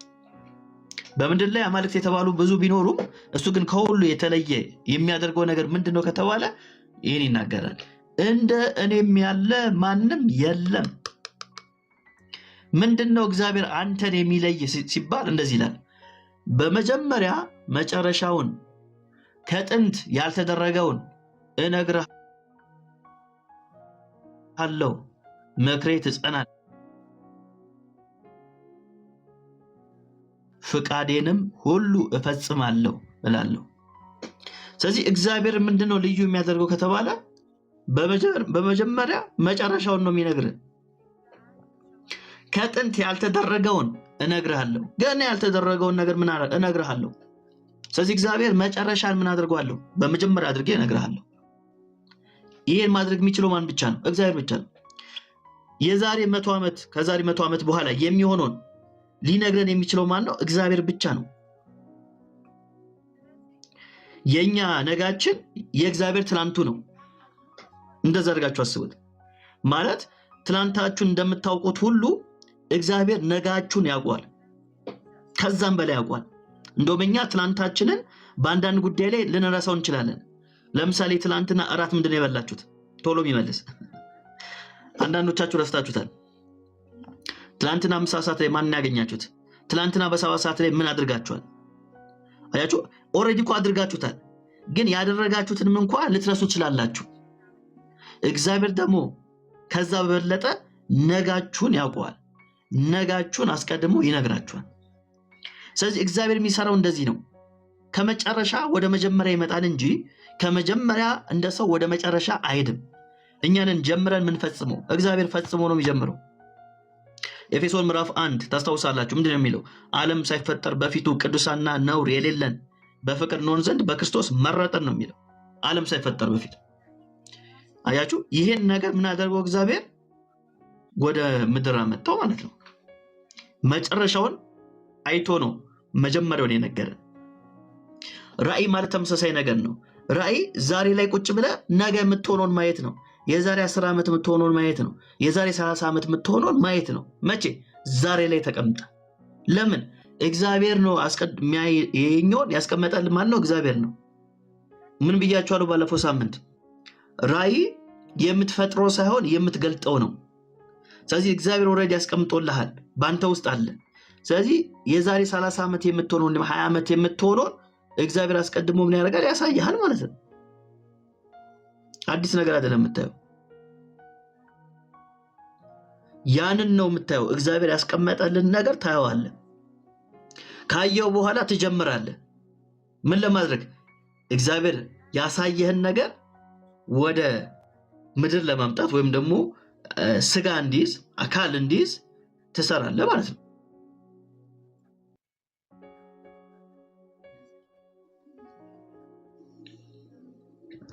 ለምሳሌ ትንቢተ ኤርምያስ ምዕራፍ 1 ቁጥር 5 ላይ ኤርምያስ በተመለከተ እግዚአብሔር እንደዚህ ይላል፣ በሆድ ሳልሰራህ አውቄሃለሁ፣ ከማህፀንም ሳትወጣ ቀድሼሃለሁ፣ ለአሕዛብም ነቢይ አድርጌሃለሁ። ፊኒቶ። እናቱ ሳታውቀው ኤርምያስ ጌታን ያውቀዋል። እሱ ብቻ አይደለም፣ በማህፀን ውስጥ ራሱ ሹመት ተሰጥቶታል፣ ነቢይ አድርጌሃለሁ ተብሏል። ስለዚህ ኤርምያስ ሲወለድ ምንድነው የሚሆነው? ነቢይ ነው የሚሆነው። አያችሁ፣ እግዚአብሔር ያየለት ነገር ምንድነው? ሳይወለድ የነቢይነት አገልግሎት ኦልሬዲ ያለቀ ነው። የነቢይነትን አገልግሎት አይቶለታል። ስለዚህ ኤርምያስ ሲወለድ ምንድነው የሚሆነው? ነቢይ ነው የሚሆነው። ስለዚህ የታየለትን ነው የሚያየው፣ የተደረገለትን ነገር ያደርገዋል ማለት ነው። አገልግሎትን በተመለከተ ምድር ላይ ያለን ነገር በተመለከተ በዚህ አይነት ፍሬም ነው እግዚአብሔር የሚሰራው። እናቱ ራሱ ሳታውቀው ራሱን ሳያቅ ጌታ ያውቀዋል። ይሄ ብቻ አይደለም ሹመትም ሰጥቶታል። ስለዚህ እናንተም በማህፀን ሳላችሁ እግዚአብሔር ነው የሰራችሁ። ስለዚህ እግዚአብሔር ለእናንተም ተመሳሳይ ዓላማ አለው ማለት ነው። ተመሳሳይ ነገር አለው። እሱን ነገር ማወቅ አለባችሁ፣ መረዳት ይኖርባችኋል ማለት ነው። ለምሳሌ መዝሙረ ዳዊት መዝሙር 139 ላይ ምን ይላል? ተመልከቱ ቁጥር 14 ላይ ግሩምና ድንቅ ሆኜ ተፈጥሬያለሁና። ፐርፌክት ነው ማለት እግዚአብሔር ግሩም አድርጎ ፈጥሯል፣ ድንቅ አድርጎ ፈጥሯል። ስራ ድንቅ ነው። ነፍሴም እጅግ ታውቀዋለች። እኔ በስውር በተሰራው ጊዜ አካሌም በምድር ታች በተሰራ ጊዜ አጥንቶቼ ካንተ አልተሰወሩም። ያልተሰራ አካሌን ዓይኖቼ አዩኝ። አያችሁ? ያልተሰራ አካሌን ዓይኖቼ አዩኝ። ከዛስ የተፈጠሩ ቀኖቼ ሁሉ አንድስ እንኳን ሳይኖር በመጽሐፍ ተጻፉ ይላል። በመጽሐፍ ተጻፉ። እግዚአብሔር ደግሞ ለእናንተ ያለው ዓላማ ምንድነው ከተባለ መልካም ነው። መጥፎ ዓላማ የለውም እግዚአብሔር። ስለዚህ እግዚአብሔር ግሩምና ድንቅ አድርጎ ፈጥሮሃል። ስለዚህ ግሩምና ድንቅ የሆነ ደግሞ ራእይ ሰጥቷል ማለት ነው። ከዛ ጋር ነው አሁን መገናኘት ያለብን። እግዚአብሔር ሲሰራ እንከን የለበትም፣ ድንቅ ነው። ስለዚህ አንተን ግሩምና ድንቅ አድርጎ ፈጥሮሃል። በነገራችን ላይ የሌላ ሰው አፕሩቫል አያስፈልግህም። አንተ ግሩም እንደሆንክ ለማወቅ ኦልሬዲ ነግሮሃል የእግዚአብሔር ቃል አይደል? የእግዚአብሔር ቃል ማኑዋሉ ነግሮሃል።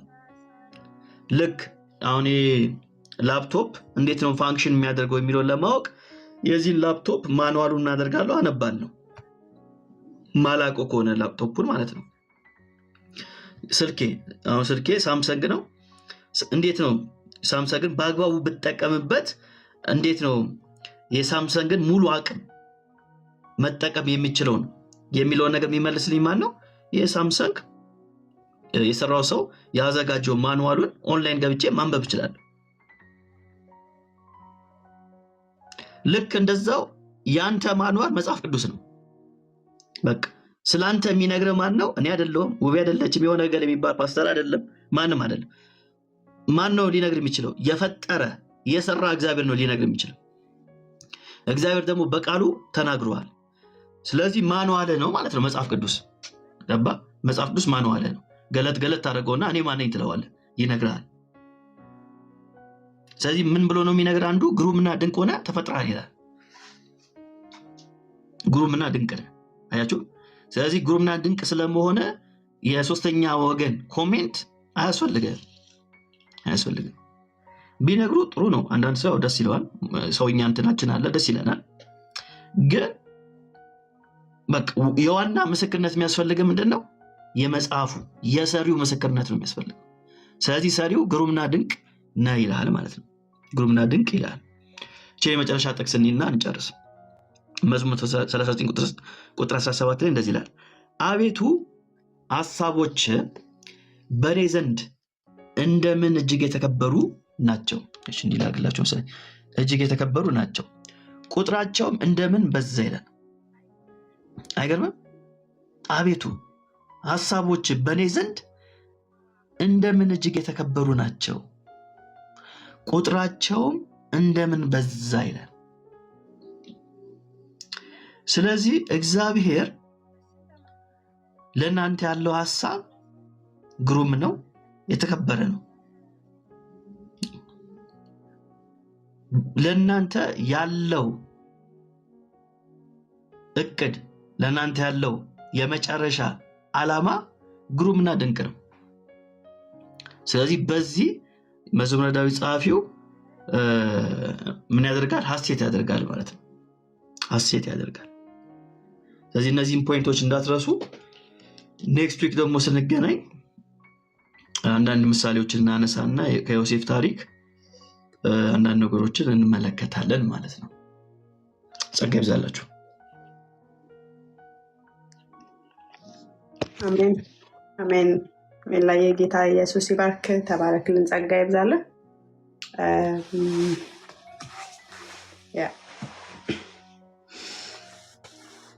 እሺ ቀጥታ ወደ ጥያቄ ነው የምንሄደው። ምናልባት ጥያቄ ያላችሁና እኔ ምናልባት አንድ ጥያቄ ይኖረኛል፣ ግን እናንተን ላስቀድምና ሲያስተምር ያልተረዳችሁት ነገር ካለ ወይም ደግሞ ሊመልስላችሁ የምትፈልጉት ነገር ካለ ጥያቄያችሁን በኮመንት ሴክሽን ላይ ከዚህ በፊት እንደምናደርገው እንደተለመደው ማለት ነው አስቀምጡልን። ከዛ በኋላ ጥያቄውን ለሜላ አቀርባለሁ ማለት ነው። እንዳልኩት እኔ አንድ ጥያቄ አለኝ፣ እናንተ ቀደሙ ብዬ ነው። ከዛ በፊት ደግሞ ገስት ላይ ያላችሁ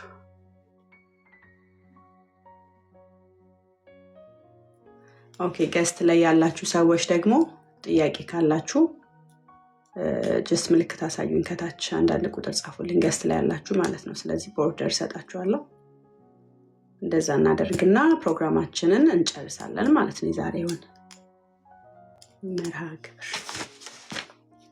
እሺ ኤኒ ጥያቄ ካላችሁ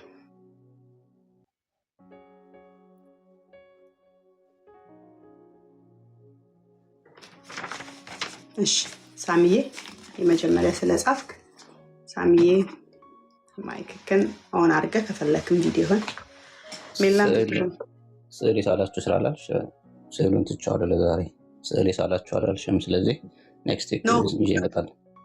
አሳያለሁ አልክ አንድ ቅድም ኮሜንት። አይ ቅድም አላልሽም፣ ስዕል አላልሽም። እና አዳምን ግን ብቻውን አልነበረም የሳልኩት የነበረው። ስለዚህ ይቅርብኝ፣ ቅድም ብቻውን ነው ስላለ ይቅርብኝ። ኤኒዌይስ ባይ ዘ ዌይ አንዳንድ ክርስቲያኖች ጋር አንዳንድ ጊዜ ድቤት እናደርጋለን እና ይሄ አሁን ያልከው ነገር በጣም ኢምፖርታንት ነው። ስፔሻሊ እግዚአብሔር ሰጥቶናል፣ የሰጠን የራሳችን የሆነ ዩኒክ የሆነ አቢሊቲ ሰጥቶናል፣ ዩኒክ የሆነ ቪዥን ሰጥቶናል። እና ግን አንዳንድ ጊዜ ምን ያደርጋሉ መሰለ ላይክ ኖ እሱ ለዚህ ምድር ነው፣ ስለዚህ እሱ ከእግዚአብሔር ጋር አይገናኝም ይለዋል። ስፔሻሊ ዶክተር መሆን ወይ ደግሞ እንትን መሆን ላይክ የሆነ ነገር ፓሽኔት ሆናችሁ ዶክተር መሆን ስትፈልጉ፣ ሎየር መሆን ስትፈልጉ፣ በውስጣቸው ያለው ነገር እንትን ማድረግ ስትፈልጉ ኖ እሱ ከእግዚአብሔር ጋር የሚገናኝ አይደለም ብለው ብዙ ጊዜ ሲከራከሩኛል፣ ይገርማቸዋል። እና በዚህ ምድር ላይ ሰክሰስፉል እንድንሆን ባለን በተሰጠን ጸጋ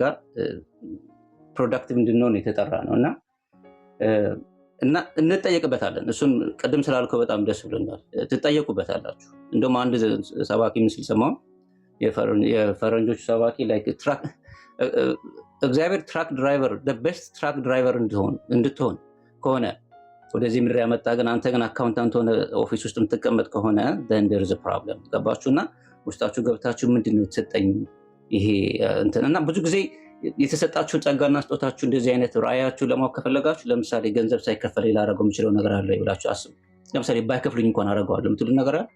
አንዳንድ ሰዎች ነርስ መሆን ይፈልጋሉ። ባትከፍሏቸውም ነርስ ቢሆኑ ደስታውን አይችሉም። እና ገንዘብ ሳይከፈለኝ ልሰራው የምችለው ነገር አለ ብላችሁ አስባችሁ ከዛ በኋላ በዛ ነገር ገንዘብ ደግሞ ሲከፍሏችሁ ደስ አይል።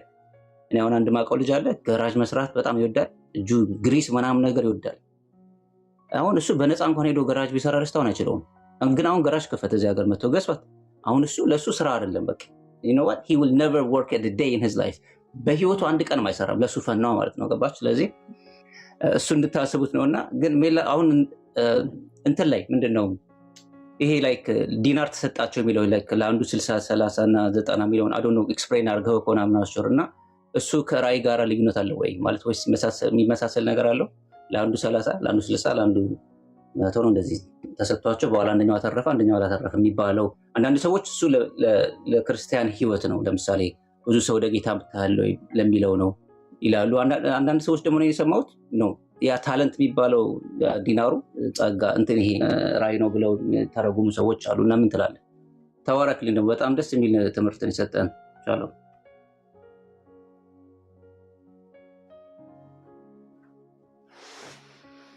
እሺ ሄሎ ችሎታ እስቲ ከትምህርቱ ጋር ሊንክ አድርጌው ችሎታ ለሁሉም ሰው ተሰጥቷል እስቲ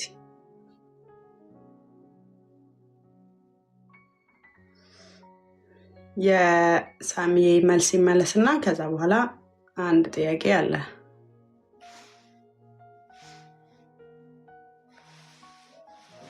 እሺ ሳሚ እንግዲህ የመጀመሪያው እንኳን ጥያቄ አይደለም ሀሳብ ነው አይደል? እነዚህ በተለይ ፕሮፌሽናል ከመሆን ጋር በተገናኘ እንደዚህ አይነት ችግር አለ። አሁን ለአንዳንድ ሰዎች በጣም ነገር እየሆነ በተሰማራንበት ፊልድ ፕሮፌሽናል መሆን ልክ የሰማይ አጀንዳ እንዳልሆነ አድርገው ያስቡታል። እሱ ልክ አይደለም፣ በጣም ልክ አይደለም፣ መስተካከል አለበት።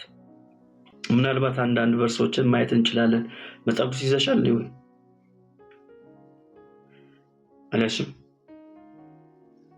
ምን ልታረጊ መጣሽ? አይ ይዣለሁ። ሶሪ እንትን አልፈጥንልትም ለማለት ነው። ኦልዌይስ ሬዲ ነኝ። ይዣለሁ። ሶሪ ያስተምሩልን አንድ የመጽሐፍ ቅዱስ ክፍል። እሺ መጽሐፈ ምሳሌ ነው። እሺ 22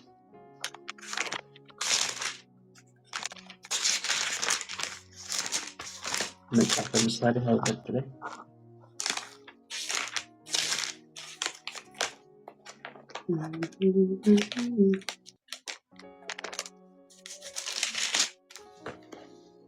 ስንት ሜል ላይ የመጨረሻው ቁጥር?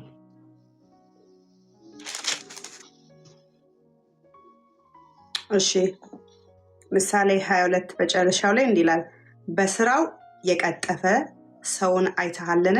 በነገስታት ፊት ይቆማል፣ በተዋረዱም ሰዎች ፊት አይቆምም። እሺ አሁን ምን አይነት ሰው ነው በስራው የቀጠፈ? እንደዚህ የሆነ ሰው ምን ያህል አይቆምም ይላል። ስለዚህ በሱ ተቃራኒ የሆነ ሰው ደግሞ በነገስታት ፊት ምን ያገኛል? ሞገስን ያገኛል። ስለዚህ ምንድነው እያወራ ያለው? በዛ በስራው በትክክለኛ መንገድ የሚሄድ በስራው ፕሮፌሽናል የሆነ ሰው በነገስታቶች ፊት የመቆም ድፍረት ያገኛል ማለት ነው። በተዋረዱ ሰዎች ፊት ደግሞ ነው ያለው አይቆምም። ስለዚህ እግዚአብሔር በሰጠን ነገር ላይ ኮሚትድ ሆነን ከሰራ እግዚአብሔርን ነው የምናስከብረው ማለት ነው አይደል? በእያንዳንዱ ነገር እግዚአብሔር እንዲከብር ነው የክርስቲያን ዋናው ዓላማ። ስለዚህ በስራችን ማን መክበር አለበት? እግዚአብሔር መክበር አለበት ማለት ነው። ታማኝ ሆኖ በመስራት በዛ ነገር ላይ በጣም ፕሮፌሽናል ሆኖ በመስራት። ስለዚህ በሌላ አገላለጥ ምን ማለት ነው? እግዚአብሔር በማይከብርበት የስራ መስክ ውስጥ ደግሞ መግባት የለብንም ማለት ነው። የለብንም። ስለዚህ በገባንበት ትክክለኛ በሆነ የስራ መስክ ላይ ደግሞ ከሆነ ያን ነገር በጣም ታማኝ ሆኖ ለዛ ነገር አቅምን ጉልበትን ሰጥቶ በመስራት ማን እናስከብራለን? እግዚአብሔርን ማስከበር እንችላለን። እግዚአብሔርን ማስከበር እንችላለን ማለት ነው። ለምሳሌ ጌታ ምድር ላይ በነበረበት ጊዜ ምን ነበር ስራው? ምን ነበር የሚሰራው? የጌታን ስራ አታውቁም? ምን እስቲ ጻፉልኝ ከታች። ኢየሱስ ሰራተኛ ነበር አይደል? አናጺ ነበር። አያችሁ፣ መጀመሪያ ሰማይን የሰራ አናጺ እሱ ነው። ከዛ ደግሞ ሰው ሲሆን ደግሞ አናጺን አሳየን ማለት ነው። የሚገናኝ ነገር ስለሆነ ማለት ነው። ሰማይን አንጾ ሰርቷል፣ ምድርንም እንደዛው። ሰው ነው ደግሞ ሲመጣ አናጺን ነው የሰራው። ሜከር መሆኑን ያሳያል። ስለዚህ ዝም ብላችሁ እስቲ አስቡት። ኢየሱስ በታማኝነት ጊዜውን አይጠቀምም ነበር? ጠቀም ነበር። በዛ ነገር ላይ ፕሮፌሽናል አይደለም ወይ? ፕሮፌሽናል ነው።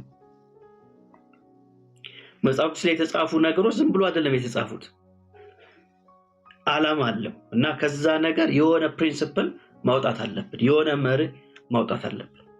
ስለዚህ ኢየሱስ አናጺ እንደነበር ሲነግረን፣ ዮሴፍ እንደሚያግዘው ሲነግረን ምን እየነገረኝ ነው የሚለው ነገር ማወቅ አለብን። ስለዚህ ኢየሱስ በዛ ጉዳይ ላይ ምንድነው? ታማኝ ነበር፣ በደንብ ይሰራ ነበር አይደል? ለዮሴፍም ለእናቱ ምን ያደርግ ነበር? ይታዘዝ ነበር ነው የተባለው። ናቸው ኦቢዲየንስ ደግሞ አለ ማለት ነው። ስለዚህ ለአለቆች መታዘዝ ኤፌሶን ላይ የምናገኘው መልእክት ላይ እሱን ሀሳብ እናገኛለን።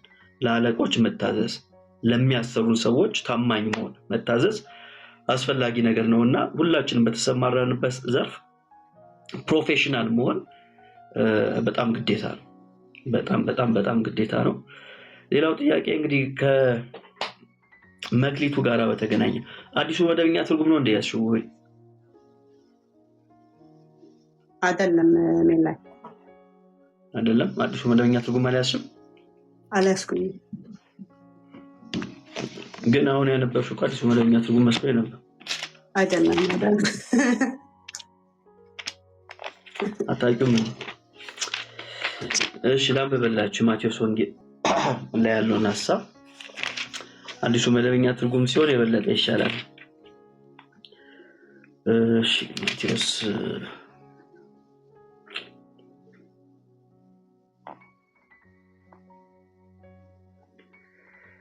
ምን ይላል መሰላችሁ?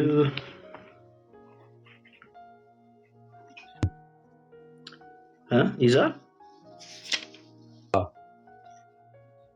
እሺ ካስቆማ አሪፍ። አንብብልን እስቲ ማቴዎስ ወንጌል ምዕራፍ 13 ነው።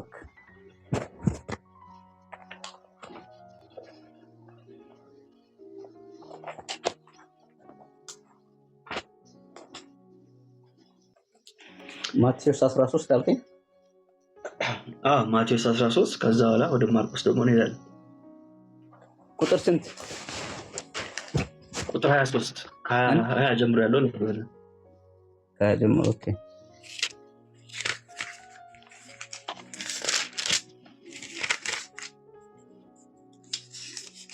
ኦልራይት 20 ምን ይላል?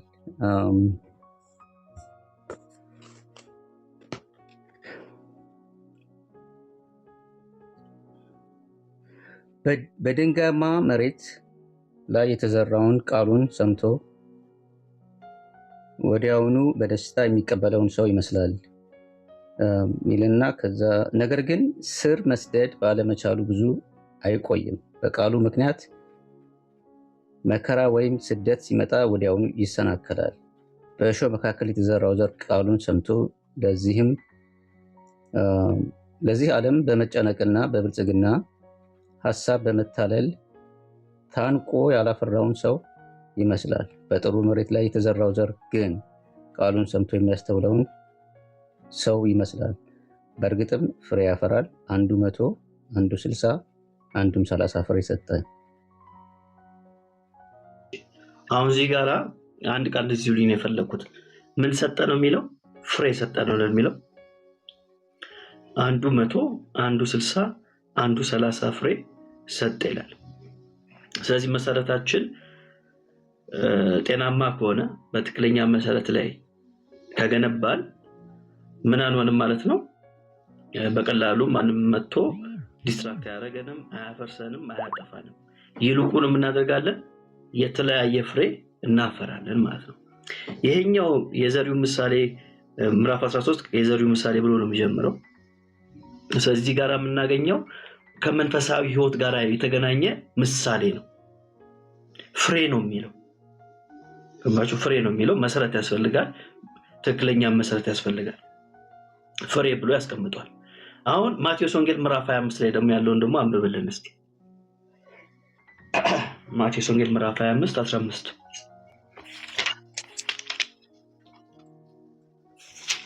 ኦኬ።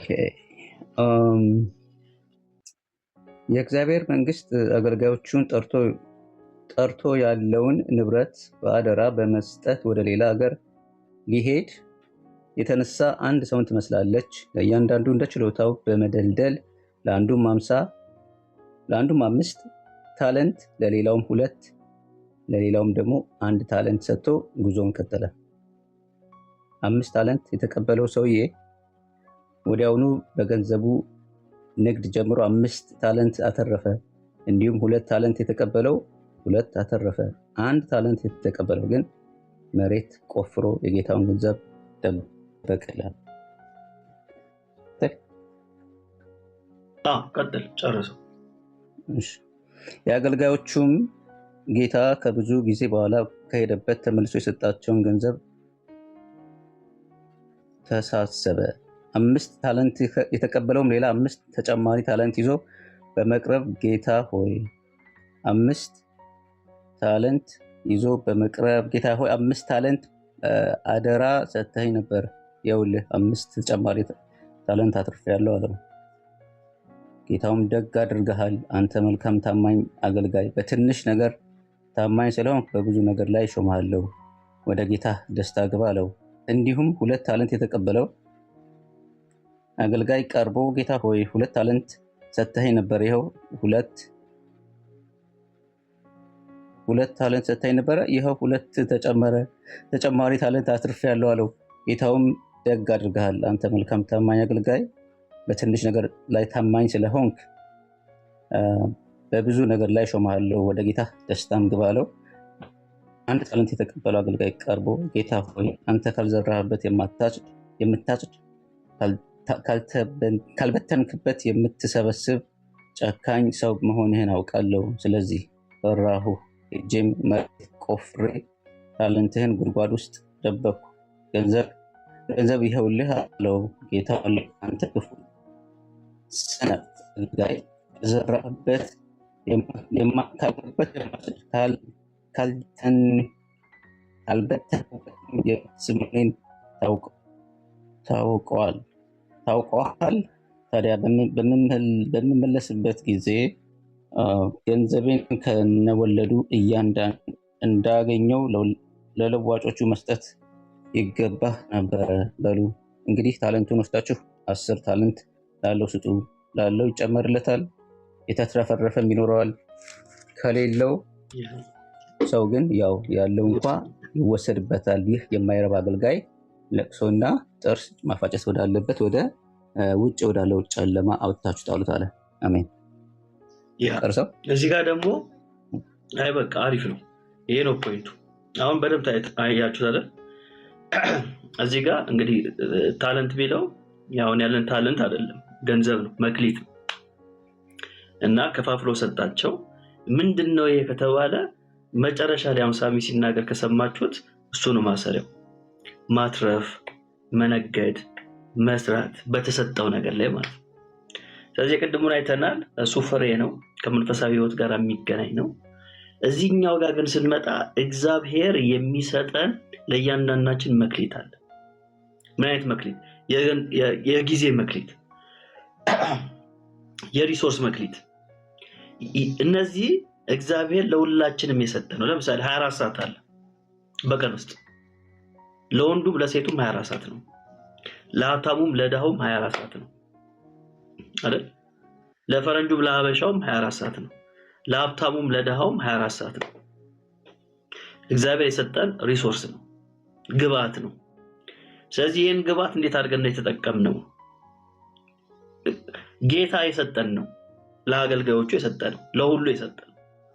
ስለዚህ ይህን ጊዜያችንን በአግባቡ መጠቀም ይኖርብናል ማለት ነው። በአግባቡ ተጠቅመን ምን አምጥተናል? ምን አትርፈንበታል? ለምን? ሪሶርስ ነው የተሰጠን፣ ሪሶርስ ተሰጥቶናል። ስለዚህ ይህን ሪሶርስ ተጠቅመን እነዛዎቹ ምን ያደረጉት? አተረፉበት ማለት ነው። ይሄኛው ግን ምን አደረግም? አላተረፈበትም፣ ይዞ አስቀመጠው። ስለዚህ አንዳንዶቻችን እግዚአብሔር የሰጠንን መክሊት ይዘን ምንሞት ሰዎች አለን፣ ምንም ሳንሰራበት ማለት ነው። ስለዚህ ምን አለ እግዚአብሔር? ከሱ ያለውን ወሰደና ላለው ይጨመርለታል፣ ላተረፈ የበለጠ ይሰጣል አለ ማለት ነው። በነገራችን ላይ መርህ የሚሰራ ነው። አሁን ላይ አንዳንዴ እንደዛ እንላለንና ላለው ይጨመርለታል እኮ ነው እንላለን። የሆነ ሰው የሆነ ነገር እየጨመረ ሲመጣ ከአንተ ተወስዶብህ ቢሆንስ ምን ታውቃለህ ወዳጄ? ላለው ይጨመርለታል ስትል እግዚአብሔር ለአንተ ሰጥቶ ሪሶርስ ቁጭ ብለህ ስታየው ወስዶብህ አንተ ያው ትተርታለህ ማለት ላለው ይጨመርለታል ብለህ ትጠቅሳለህ። አያችሁ፣ በጣም መጠንቀቅ ይኖርብናል ማለት ነው። እግዚአብሔር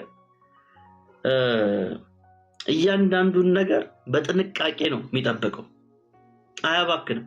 ታስታውሳላችሁ ጌታ 5ቱን እንጀራና 2ቱን ዓሣ ሲያበረክት ሰው ሁሉ ጠገብ አይደል? በሉ ጠገቡ። ከዛስ 12 መሶብ ምን ተረፈ? ቁርስራሽ ተረፈ አይደል? ዝም ብሎ ሄደ እንደ ጌታ አልሄደም። ሰብስቡልኝ አለ ማለት ነው። ሲሰበሰብ 12 መሶብ ወጣ። አያባክንም ሪሶርስ እንዴ ፍርፋሬ ነው ምናምን ብሎ አልሄደም። ሪሶርስ ምን አያደርግም? አያባክንም። ስለዚህ እግዚአብሔር ለእናንተ የሰጣችሁ ሪሶርስ አለ። ታይም በሉት፣ ጸጋ በሉት፣ እድል በሉት፣ ኦፖርቹኒቲ የሆነ ነገር የመስራት ጊዜ በሉት። ለሁላችንም የተሰጠን የጸጋ ስጦታ አለ። ፀሐይ፣ ዝናብ እነዚህ ሁሉ ግብአቶች ናቸው ማለት ነው። ግብአቶች ናቸው። ስለዚህ እነዚህን ተጠቅመን ምን ማድረግ አለብን? ማትረፍ ይጠበቅብናል ማለት ነው። እኛ ምንድነን? አገልጋዮች ነን። እግዚአብሔር በሰጠን ነገር ላይ የተሾምን ሰዎች ነን።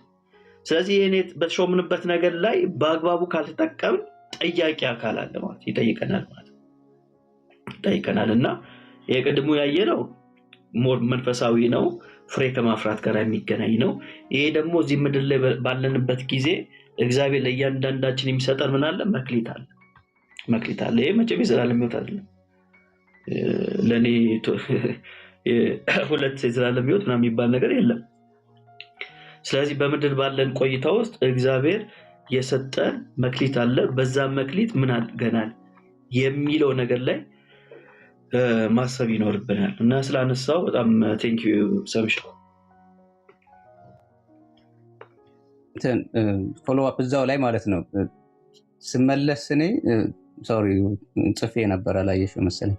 እና እንትን ባይ ዘ ወይ አርብ ማክሰኞና ሐሙስ እመለሳለሁ ላይ ቲክታክ ላይቭ ላይ እና አርብ ግን መክሊት የሚል ፖድካስት ይዤ እመጣለሁ። እና ውዝግብ ውስጥ ማለት አንዳንድ ሰው ግማሾቹ እንትን ነው መክሊት ብዬ ስመጣ እኔ ላይክ ጸጋና ስጦታችሁን ፈልጋችሁ አገኙላለሁ። እና ጸጋና ስጦታ ማለት ላይክ ይሄ ግሬስ የሚባለው ፍሪ ግሬስ የሚባለው ሳይሆን ላይክ እግዚአብሔር የሰጠን የራሳችን ስጦታ አለ አይደል? ላይክ እኔ ላይክ ጸጋ ነው የምለው በነፃ የተሰጠኝ ነው። የተለያየ ጸጋ አይነት አለው ማለት ነው። ጸጋ ብዙ አይነት ስለሆነ እና መክሊት የሚል ፖድካስት ይዤ እመጣለሁ ፍራይዴ በማክሰኞ ፍራይዴ ናይት ማለት ነው። ስለዚህ እኔ ያሰብኩት በቃ እያንዳንዳችን ራእይ አለን እና ራእይ ነው ራእይና መክሊት ልዩነቱ ራሱ ትንሽ ኮንፊውዚንግ ነው። እና መክሊት ስል ራእይ እንደማለት ነው አይደለም? አንድ ሰውም ጠይቆ ነበረ እንደገና። ስለዚህ ልዩነት አለው ብዬ አላስብም። ያው ሁለቱ ላይክ ምን ያን ያህል ብዙ ልዩነት የለውም። ስለዚህ when I say like መክሊት ስለሰዎች I just want to make sure እንትን ላይክ ራእያቸው እንደሆነ መናገር ማሳየት አለብኝ። እና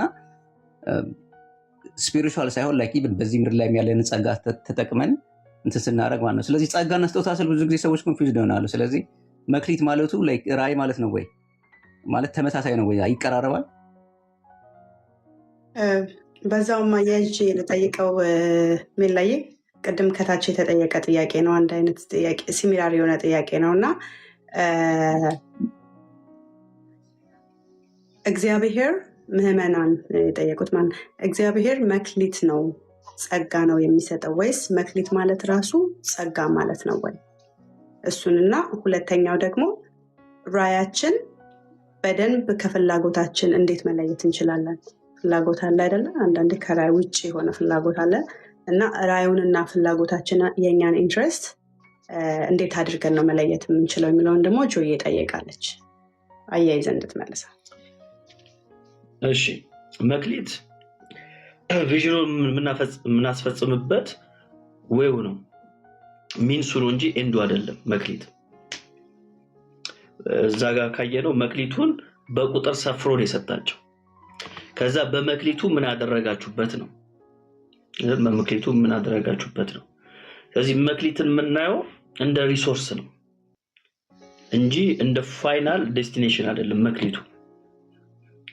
አሁን ሁለቱን ያመሰገነው አንዱ ላይ የተቆጣው ለምንድን ነው? በዛ መክሊት ምንም አላደረገበትም። ስለዚህ መክሊቱ ልክ እንደ ሪሶርስ ነው። ሪሶርሱ ለምንድን ነው የሚጠቅመው? ለቪዥኑ ነው የሚጠቅመው ማለት ነው። ስለዚህ ልክ እንደ ኮዝ እና እንደ ኢፌክት ማየት እንችላለን። መክሊቱ ኮዙ ነው፣ ኢፌክቱ ቪዥኑ ነው፣ አውትፑቱ ማለት ነው እንጂ በራሱ መክሊቱ ቪዥን ሊሆን አይችልም። ለምሳሌ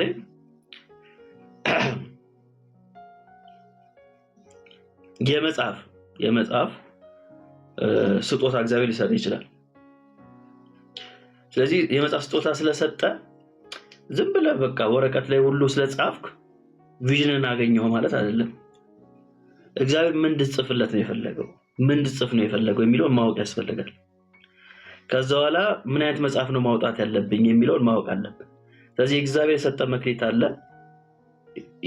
የመጽሐፍ ተስጦ ሊሆን ይችላል። እግዚአብሔር ደግሞ የሰጠ መክሊት ምንድነው? ጊዜ ነው።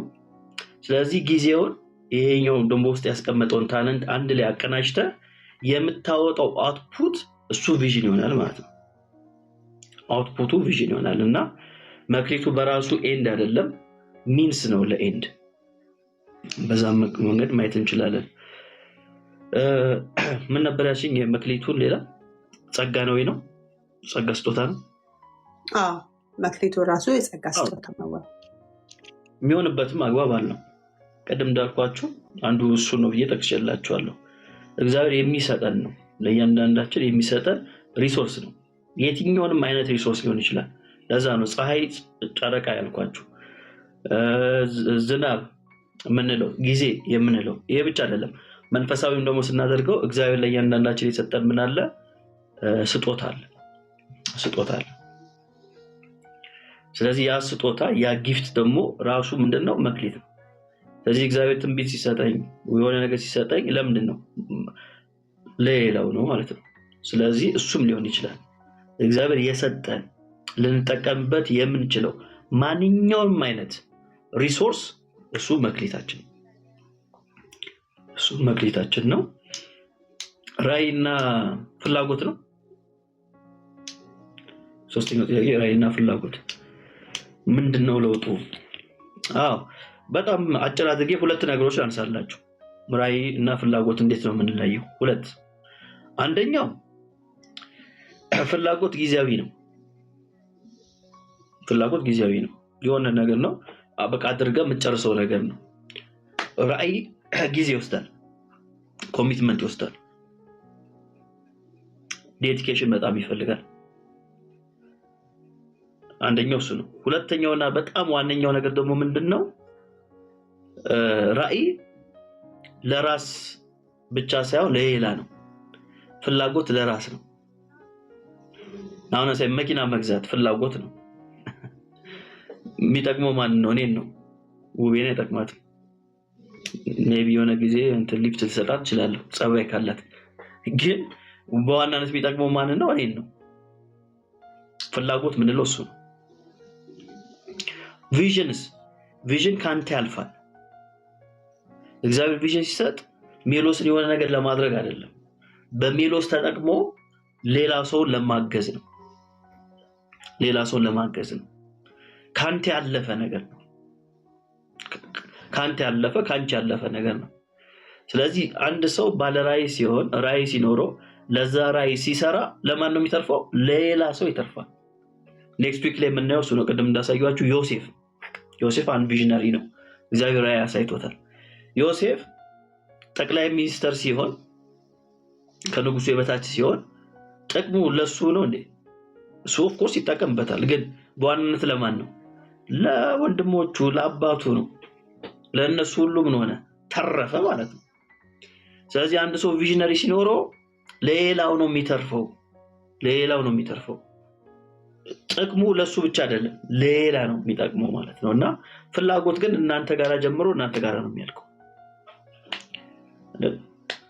ለምሳሌ ደሞዝ መጨመር ለማን ነው ጥቅሙ? ለአንተ ነው። ደስ ይላል ምናምን ነገር ቢበዛ ምሳ ብትጋብዘው ነው ጓደኛ። ከዛ ውጭ ግን ምንም ነው። የሱ ፍላጎት ነው። እሱ እንደዚህ አይነት ነገሮች ራዕዮች አይደሉም። ስለዚህ ራዕይ የምንለው ካንተ ሲያልፍ ለሌላው ሲጠቅም ነባችሁ። ለምሳሌ የሚረዱ ድርጅቶች አሉ አለ። በምድራችን ላይ በጣም ብዙ ድርጅቶች አሉ እንደ ራዕይ ይዞ ማለት ነው። እነዛ ሰዎች እነሱ እየተጎዱ ምን ያደርጋሉ? ሌላው ሰውን ሲጠቅም እናያለን ማለት ነው። ስለዚህ እሱ ነው ቪዥን የምንለው። ፍላጎት ግን እንዳልኳችሁ በጣም ጊዜያዊ ነው። ሊቀያየር የሚችላል ፍላጎት አይደል? ዛሬ የፈለግከው ነገ ላትፈልገው ትችላለህ። ወይም ደግሞ የፈለግከውን ነገር ስታገኝ ደግሞ ሌላ ነገር ትፈልጋለህ። ቪዥን ግን የሚቀያየር አይደለም። ቪዥን የሚቀያየር አይደለም። ዛሬ ቪዥን ይሄ ነው ብለህ ነገ ደግሞ ሌላ ቪዥን አለኝ ካልክ እሱ ቪዥን አይደለም፣ ገና ቪዥንን አላገኘውም ማለት ነው። ስለዚህ ቪዥን አይቀያየርም። ፍላጎት ምን ያደርጋል? ፍላጎት ይቀያየራል። ፍላጎት ይቀያየራል። በዚህ አይነት መንገድ ማየት እንችላለን። እሺ ሄሉ የጠየቀችው ጥያቄ ምንድን ነው? ራዕይና ጸጋ ያልዳኑ ሰዎች አላቸው ወይ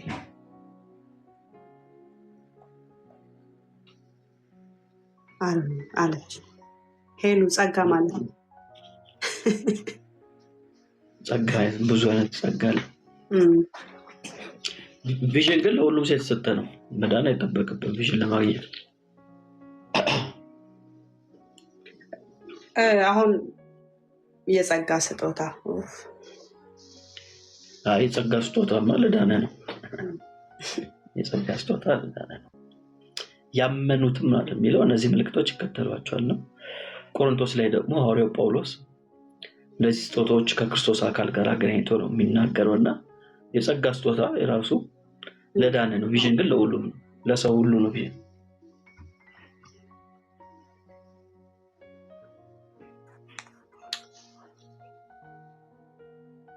አንድ እኔ ጥያቄ ልጠይቅና አይ ቲንክ የመጨረሻ ይሆናል ብዬ አስባለሁ። ምናልባት ሄልዬ ግን 3 ጥያቄ ያለኝ ምናምን እያልሽ ስለሆነ ኢንተርኔቱ ስለሆነ ኢንቦክስ ካረግሽልኝ እኔ ጥያቄውን ስክሪንሾት አድርጌ ቀጥታ ለሜላ መላክ እችላለሁ። ሶ ኔክስት ዊክ ሜላ ከመልሱ መጀመር ይችላል ማለት ነው። እሺ አንድ ጥያቄ ነበር ከተፈቀደ። እሺ ሶሪ። እሺ ቀጥል አንተ። እሺ ቀጥል። አመሰግናለሁ። በመጀመሪያ ሜላ ስለምታስተምረን ተባረክ። ውብዬ ስላስገባሽ አመሰግናለሁ።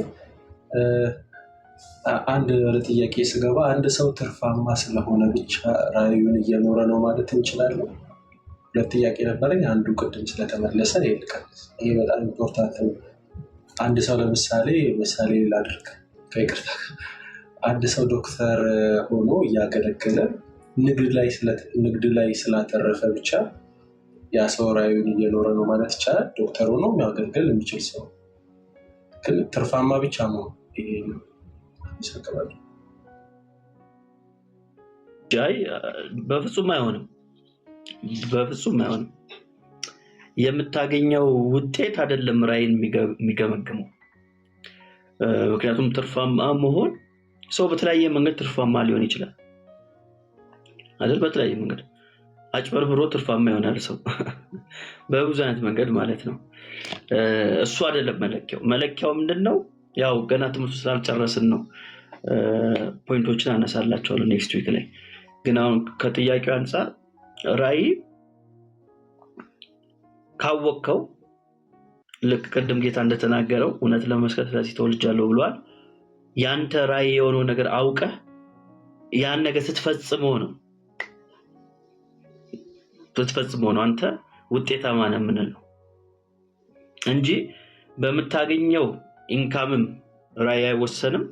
ደግሞም በአንድ ጉዳይ ላይ ለምሳሌ አሁን ቅድም እንዳልከው የሆነ ሰው ዶክተር ሆኖ ግን እግዚአብሔር እሱ ሌላ ዓላማ ፈልጎት፣ ለምሳሌ ያ ሰውዬ አገልጋይ እንዲሆን ፈልጓል እግዚአብሔር። ይሄ ሰውዬ ግን ዶክተር ሆኖ አንቱ የሚባል ዶክተር ሆነ። ይሄ ሰውዬ ትክክለኛ እግዚአብሔር የፈጠረበትን ዓላማ አቺቭ አድርጓል ወይ ካልከኝ በፍጹም እንደዛ ብዬ አላምንም። እግዚአብሔር ያመጣውን ወደዚህ ምድር ሰው ለምንድን ነው ያመጣው? ለአገልግሎት ከሆነ ለአገልግሎት እግዚአብሔር የፈለገው እሱን ሌላ ቦታ ላይ ከተሰማራ ተላልፏል። ያ ሰውዬ ተላልፏል።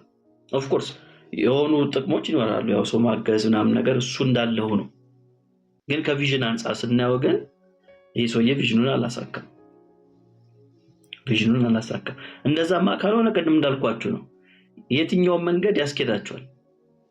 መድረሻችሁን ካላወቃችሁ የትኛውን መንገድ ያስኬዳል? ዶክተርም ያስኬዳል፣ ኢንጂነርም ያስኬዳል፣ ጸሐፊም ያስኬዳል፣ ምንም ያስኬዳል።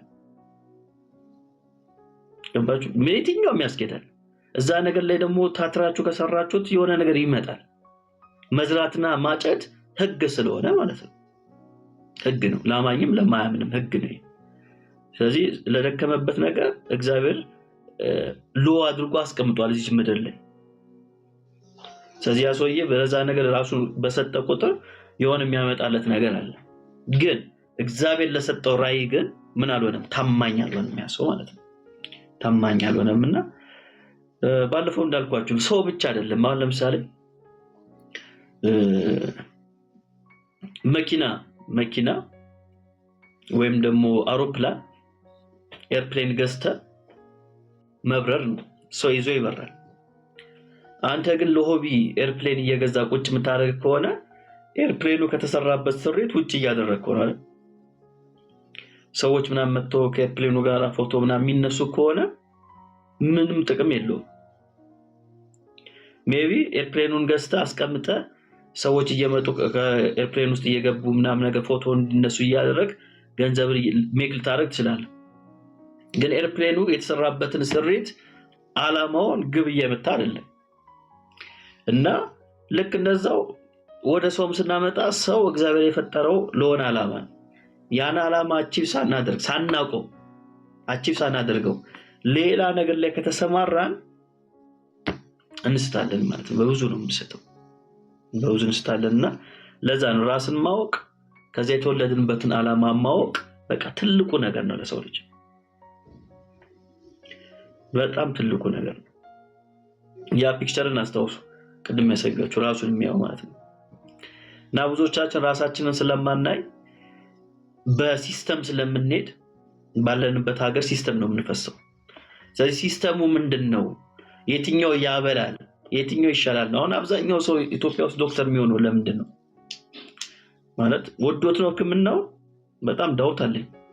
በተጽዕኖ ነው ብዙ ሰው እሱ የምታውቁት እንዴት ነው? ልጅ እያለን አብዛኞቻችን ምንድነው የምንለው? ዶክተር ነው የምንለው። ወደፊት ምን ትሆናለህ? ዶክተር። አውቀነው ነው አይደለም? አውቀነው ነው አይደለም? ግን ቤተሰቦቻችን ሲያወሩ ምን ሰማው ነገር አለ። ዶክተር መሆን በቃ ጥሩ ፕሮፌሽን እንደሆነ እናውቃለን። ገንዘብ ያስገኛል ተብሎ ያኔ እንደዛ ይታሰብ ነበር። አሁን ገንዘብ አያስገኝም እያሉ ነው የኢትዮጵያ ዶክተሮች። ስለዚህ እሱን ስለምንሰማ ባይ ዲፎልት ውስጣችን ተቀምጧል። ስለዚህ ምን ትሆናለህ ሲባል ዶክተር ይላል ሰው ማለት ህፃናቶች። ስለዚህ ህብረተሰቡ ሶሳይቲው ሳንፈልግ ወደ ሆነ ቦታ ነው የሚገፋል። የሆነ የተከበሩ የሚባሉ የስራ ዘርፎች አሉ። ሁሉም የስራ ዘርፍ የተከበረ ግን ሶሳይቲው ያስቀመጠዋል አይደል?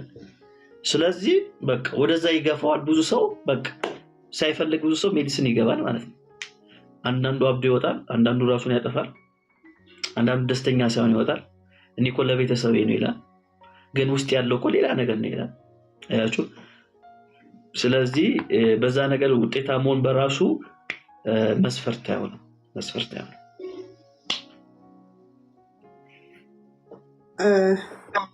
ጉድ ሞርኒንግ ተመልሶላል ብዬ አስባለሁ። እኔ ልቀጥል። ሰኒና እሺ ወንድም አለምዬ፣ ሰኒና ልዬ ጥያቄ ካላቸው አንድ ቁጥር ከታች ያሳዩኝ። ይሄ መጨረሻ ጥያቄ ይሆናል። ሁለቱ ከሌላቸው ሄሎ የጠየቀችው ጥያቄ አለ። የኔን ጥያቄ አያይዤ እንትን ልበል ማለት ነው። ሄሎ የጠየቀችው ሁሉም ሰው ኢንዲቪዥዋሊ ፐርፐዝ አለው፣ የራሱ የሆነ ፐርፐዝ አለው እና ፐርፐዙን እንዴት ያውቀዋል የሚል ጥያቄ ነው ሄሎ የጠየቀችው ማለት ነው። አንተ ደግሞ ቅድም ስታስተምረን ስለ ኤርሚያስ አንስተ ነበረ።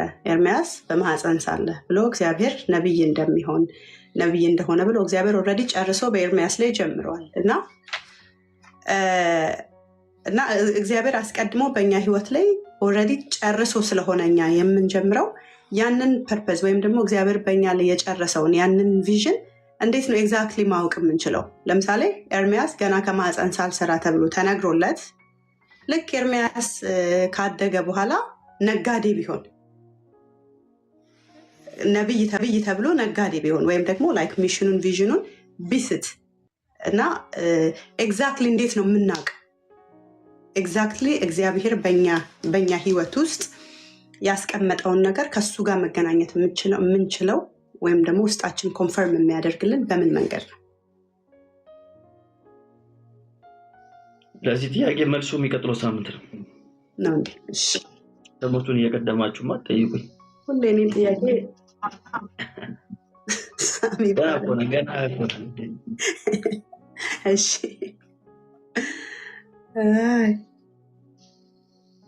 በቃ ስለዚህ ሳምንት እንገናኛለን ማለት ነው። ሳምንት ላይ እናያለን። ገና ሰዎች እናነሳለን አልተባባልንም። ስለዚህ ሰዎቹ ስናነሳ እዛ ላይ የተቀመጡ ነገሮችንም አንድ ላይ እናነሳለን። መልካም። ለሚቀጥለው ሳምንት ሁላችሁም እዚህ ያላችሁ ራዕይ ካለኝ ብላችሁ የምታስቡ ከሆነ ይዛችሁኑ እና ኮመንት ላይ ታይፕ አድርጉ። እኛም የራሳችን ታይፕ እናደርጋለን። እሺ። እና ይዛችሁን የምታስቡትን ከዚህ በፊት አስባችሁ የማታውቁ ከሆነ አንድ ሳምንት አላችሁ ቁጭ በሉና አስቡና ምንድን ነው የሰጠኝ እግዚአብሔር ላይ ምንድን ነው የሰጠኝ።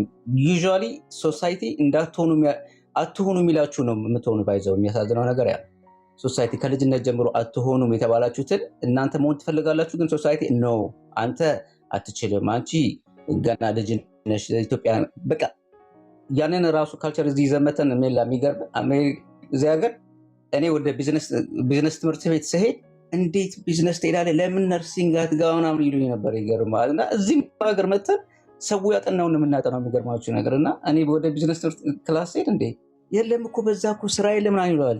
እና የምፈልገውን መወደውን ነገር ነው መስራት ያለብኝ። እና ሁሉም ነርሲንግ ገብቶ አሁን ስራውን አይወደው። የሚገርም በጣም ነው የሚያስጠላው። በዛ ውስጥ ግን የሚወዱትም ደግሞ አሉ መጀመሪያም ነርሲንግ ስለሚፈልጉ ማለት። ስለዚህ ግር ብላችሁ እንዳትገቡ እሺ። ምንድን ነው የተሰጠኝ በሉ። በተሰጣችሁ ነገር ገጣሚም ልትሆኑ ትችላላችሁ፣ ግን ሳንቲም አለው። ችግሩ ምንድነው? አያበላም ይላሉ። ያበላል። እውነቴን ነው የምላችኋለሁ። ዛሬ ማታ ገሊላ የምትባል እህታችን አለች። ማታ ኑና ስለ ቢዝነስ እናወራለን። እሺ ቢዝነስ ምንድነው እንዴት እንጀምራለን የሚለውን ነገር እናወራለን። በኢትዮጵያ ማታ ወደ 12 ሰዓት ላይ ማለት ነው። አሚን በኢትዮጵያ ጠዋት 12 ሰዓት በእኛ ደግሞ ማታ 4 ሰዓት ማለት ነው። እሺ ተባረኩ።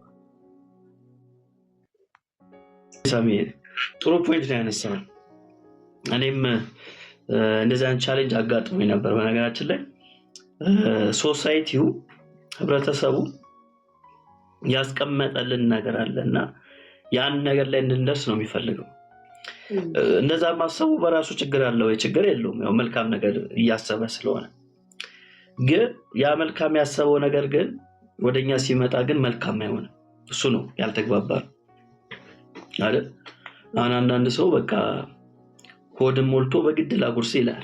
ጥሩ እኮ አስቦላል፣ ግን በቃ አንተ ሞልቷል የበለጠ ከገባ ያቅለሸልሻል፣ ታስወጣው ይችላል። አየህ፣ እሱ መልካም መስሎ የታየው ነገር ወደ አንተ ሲመጣ ግን መጥፎ ይሆናል። ስለዚህ ሶሳይቲው ጋር ያለው ችግር ይሄ ነው፣ በደንብ አይረዳውም። እና እኔም ተመሳሳይ ነገር አፕን አድርጓል። አሁን አንተ እንዳልከው እኔ ልክ 12ኛ ክፍል ላይ ስጨርስ ይርቡክ የሚባል ነገር አለ አይደል? እና እዛ ላይ ከ10 ዓመት በኋላ የምትሆኑትን ጻፉ ይባላል። አፍተር ዲኬድ ምንድነው የምትሆኑት ተብሎ ሰረዝ ይደረግና ይሰጡን ነበር። እና እኔ እንግዲህ ያኔ በጌታም አልሆንኩም፣ ግን መሆኑን አውቃ ነበር። ምንድነው መሆኑ አገልጋይ እንደመሆን አውቃለሁ። ስለዚህ እዛ ጋራ ጻፍኩ ማለት ነው። ከመንፈስ ቅዱስ ጋራ የእግዚአብሔር አገልጋይ ነው መሆኑ ብዬ ጻፍኩ። እና ሰዎቹ የተለያየ ጓደኞቼ ምናምን ነገር የተለያየ ነገር ጻፉና ከ10 ዓመት በኋላ ተገናኘ። እና ስንገናኝ እዛ ላይ ከጻፍነው መካከል የሆነው የኔ ብቻ ነው። ያንዳንዱ ፍላጎቱን የጻፈው። ለምሳሌ አንዷ ይህን ፊት ደግሞ አለው ብላ ነው የጻፈችው። ደገመችው። እውነት ነው ደግማለች፣ ግን እሱ ራዕይ አይደለም። ይህን ፊት መዝገብ ራዕይ አይደለም። ቅድም እንዳልነው ፍላጎት ነው፣ መውለድ ፍላጎት ነው፣ ራዕይ አይደለም።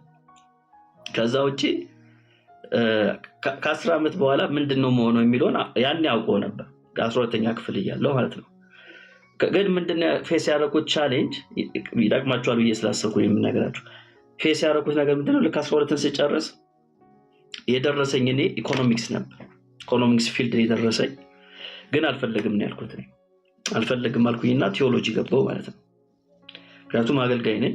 ለአገልግሎት የሚጠቅመኝ ኢኮኖሚክስ አይደለም። ለአገልግሎት የሚጠቅመኝ መክሊቱ ምንድነው? እንትኑ ነው፣ ቲዮሎጂ ነው። ስለዚህ ቲዮሎጂ ስገባ ቲዮሎጂ ውስጥ ደግሞ ያገኟቸው ሰዎች ሳይፈልጉ የገቡ ናቸው። 12 ሳይመጣላቸው ወይም ደግሞ ዩኒቨርሲቲ መግባት አቅቷቸው የገቡ ሰዎች ናቸው ቴዎሎጂ ያገኟቸው። ስለዚህ እኔ ኢኮኖሚክስ እንደደረሰኝ የዩኒቨርሲቲ ውጤት እንደደረሰኝ ሲሰሙ ተናደዱ። ምን ልታደርግ ነው የመጣው? ሞኝ ነህ እንዴ? አብደሃል? ምን ልትሰራ ነው እዚህ የገባው? ይሄ እኮ ይደረስበታል አለኝ። ሂድና እዛ ኢኮኖሚክስን ተማር፣ ስራ ግባ፣ ተቀጠር፣ እየሰራ ማታ ማታ እዚህ መማር ትችላለህ። የት ሄድብሃል ቴዎሎጂ ነገር አለኝ ማለት ነው። እና እኔ አሁን በዛ ሰዓት በጣም ሾክ አደረኩ ማለት ነው። ከነሱ አልጠበቀው ነበር። ትላልቅ ሰዎች ናቸው፣ ትላልቅ አገልጋዮች ናቸው። ኦልሞስት እኔ ስገባ እነሱ 5ኛ ዓመት ነበሩ። ኦልሞስት ሊመረቁ። ስለዚህ እነዚህ ሰዎች ለካ አገልጋዮች አይደሉም፣ ተጠልፎ የገቡ ናቸው። አሁን ይሄ ሰው እንደዚህ እኔን እንደዚህ ያለኝ ሰው ወጥቶ ምንድነው የሚሰብከው ነው? ገባችሁ? ወጥቶ ምንድነው የሚሰብከው? ሌላ ነገር ቢያገኝ አገልግሎቱን ጥሎ ነው የሚሄደው። ለምን? መጀመሪያም አገልጋይ አይደለም፣ ውስጡ የለም። እና በሰዓቱ አስደነገጠኝ ንግግሩ። ግን ቆም ብዬ ማሰብ ጀመርኩ ማለት ነው።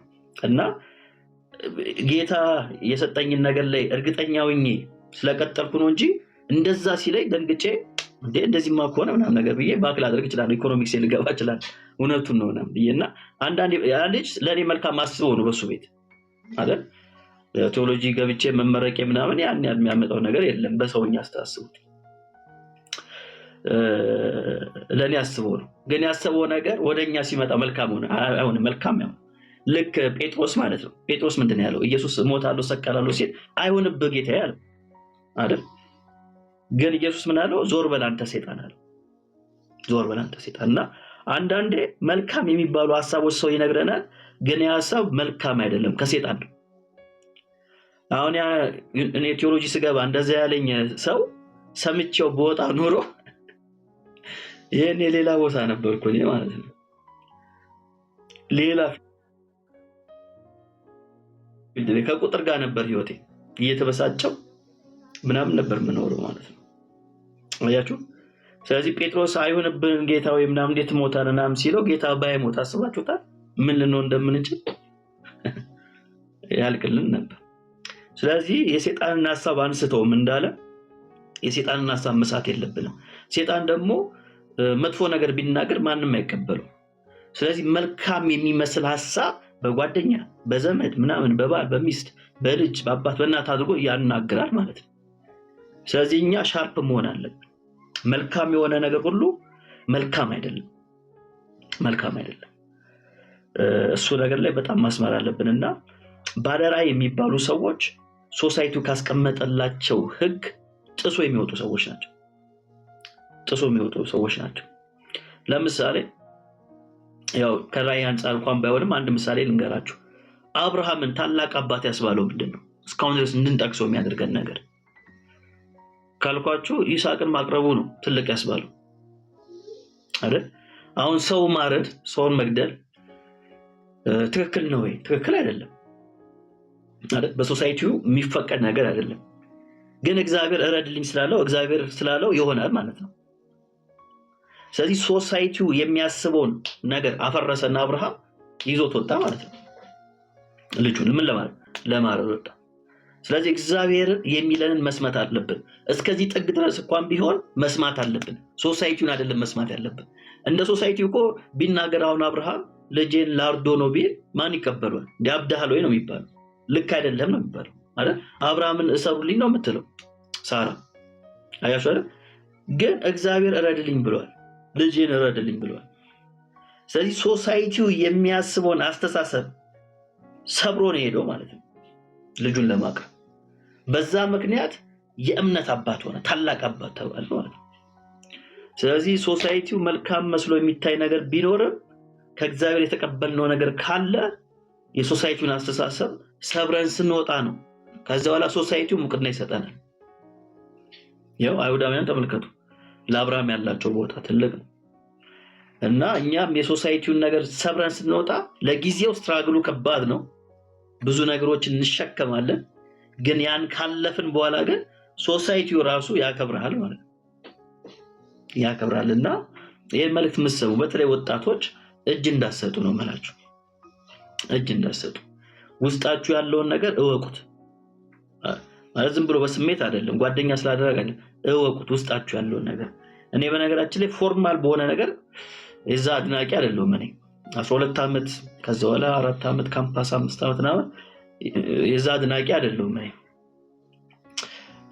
ግን ውስጥ ያለውን ነገር በደንብ ማወቅ አለበት በጣም ማወቅ አለበት በእግዚአብሔር አንተ ውስጥ ያስቀመጠውን ነገር በጣም ማወቅ አለበት ይሄስ ፎርማል የሆነ ነገር ነው እንጂ ያልኩ ያለሁት ዕውቀት አስፈላጊ ነው አይደል ዕውቀት አስፈላጊ ነው ቢዝነስን ለመስራት ምን ያስፈልጋል ዕውቀት ያስፈልጋል ያን ዕውቀት ለማግኘት የግድ ፎርማል በሆነ መንገድ ማለፍ አለበት ብዬ አላስብም እኔ በግሌ ማለት አላስብም ግን ቢዝነሱን ራን ለማድረግ ምን ያስፈልጋል ዕውቀት ያስፈልጋል ዕውቀቱን የምታገኝበት መንገድ ግን ይለያያል ዋን ዌይ ብቻ የሚባል ነገር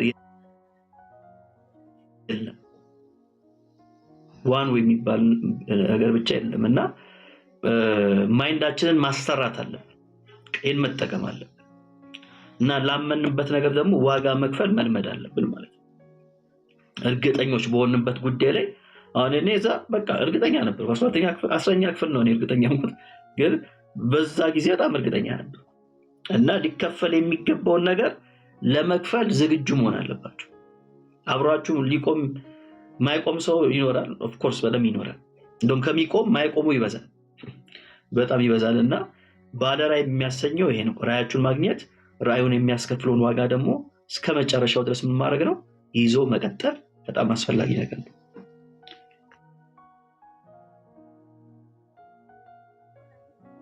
እውነት ነው ሜላ ጌታ ዘመንህን ይባርክ ያው ደግሞ እስቲ አስቀምጥልህና ሜቢ ቅድም ስለ ፐርሰናሊቲ አንስተ ነበርና ለምሳሌ አንድ ሰው አንተ ማን ነህ ተብሎ ሲጠየቅ ማለት ነው ብዙዎቻችን የሚቀድመን ስማችንን መናገር ነው እና ኔክስት ዊክ ደግሞ ዴፊኒትሊ ስትመጣ በዚህ ጉዳይ ላይ ሞር አሁን ብሪፍ እንዳደረከው ደግሞ ብሪፍ ብታደርግልን ይበልጥኛም ደግሞ ክሊር የሆነ ኢሜጅ ይኖረናል ብዬ አስባለሁ ጥያቄያችን ሁሉ ተመልሰዋል ብዬ አስባለሁ የልቲ ያላለቀ ጥያቄ ካለሽ ኢንቦክስ አድርግልኝ እኔ ለሜላ ፎርዋርድ አደርጋለሁ ማለት ነውና ተባረኩልን እኔ የምለው ነገር የለም ጌታ ዘመንህን ይባርክ ጥያቄዎቻችን ደግሞ ኔክስት ዊክ እስኪመለሱ ዌት ማለት ነው ጸጋ ይብዛል ሜላዬ ኔክስት ዊክ እንግዲህ በተለመደው ሰዓት ምሽት 3 ሰዓት እንገናኛለን ሜቢ የምትለው ነገር ካለ መጠቅለያ እንግዲህ ኔክስት ዊክ እንደጌታ ፍቃድ ብንኖርና ብንገናኝ ራያችሁን ያላገኛችሁ ሰዎች ከራሳችሁ ጋር ጊዜ እንድትወስዱ እስቲ እሱን አድርጉ ራያችሁን ያላገኛችሁ ሰዎች ጀስት ስራ ስላገኛችሁ ብቻ የምትሰሩ ራያችሁን ግን ያላገኛችሁ ራያችሁ ምን እንደሆነ ማታውቁ ሰዎች እስቲ አንድ ሳምንት አለ አንድ ሳምንት ብዙ ነው በጣም ብዙ ነው አይደል በጣም ብዙ ነው በነገራችን ላይ እኔ ጊዜ የለኝም ምናምን የሚል ሰው እኔ ብዙ አልስማማም አንድ ሳምንት በጣም ብዙ ነውና በዚህ በአንድ ሳምንት ውስጥ ከራሳችሁ ጋር ጊዜ ወሰዱ ጸልዩበት ውስጣችሁ ያለው ነገር ለመስማት ሞክሩ እና ቢያንስ ውስጣችሁ ያውኛ ውስጣችን ስንል እንደ ሳይኮሎጂ አይደለም መንፈስ ቅዱስን እያልኩ ነው እሺ እንጂ እንደ እንትኑ አይደለም መንፈስ ቅዱስ እያልኩኝ ነው እኔ እንዳማኝ ማለት ነው እንዳማኝ መንፈስ ቅዱስ እያልኩ ነውና እሱ ደግሞ ምን የሚያደርግ ነው ጋይድ የሚያደርግ ነውና ከሱ ጋር ጊዜ ወሰዱ ራሳችሁን አዳምጡ እና ኔክስት ዊክ ላይ ስንገናኝ ያን ፖይንት ለመያዝ ሞክሩ ቢያንስ የሆነ ፍንጭ አይደል የሆነ ፍንጭ አሁን ከራሴ ጋር ማውራት ማለት ከማን ጋር ማለት ነው ከጌታ ጋር ማለት ነው እኛ ራሳችን እሱ ስለሆነ ከራሴ ጋር ጊዜ ልውሰድ ካልኩ ከጌታ ጋር ለምን ከተባለ እኔ ራሴን በደም ላቅም እችለው ከጌታ ጋር ሰው ነው ቅድም እንዳልኳችሁ እሱ ነው ስለ ራሴ ሊነግረኝ የሚችለው እኔ ለራሴ የምሰጠው ነገር በነገራችን ልክ አይሆንም ምክንያቱም እኔ ራሴን አልሰራሁትም ራሴን አልፈጠርኩትም አይደል ስለዚህ እንዳማኝ ከጌታ ጋር ጊዜ ስንወስድ ጌታ ያሳየናል ማለት ነው ራሳችንን ማንነታችንን ያሳየናልና ቢያንስ በዚህ አንድ ሳምንት ውስጥ ለማሰብ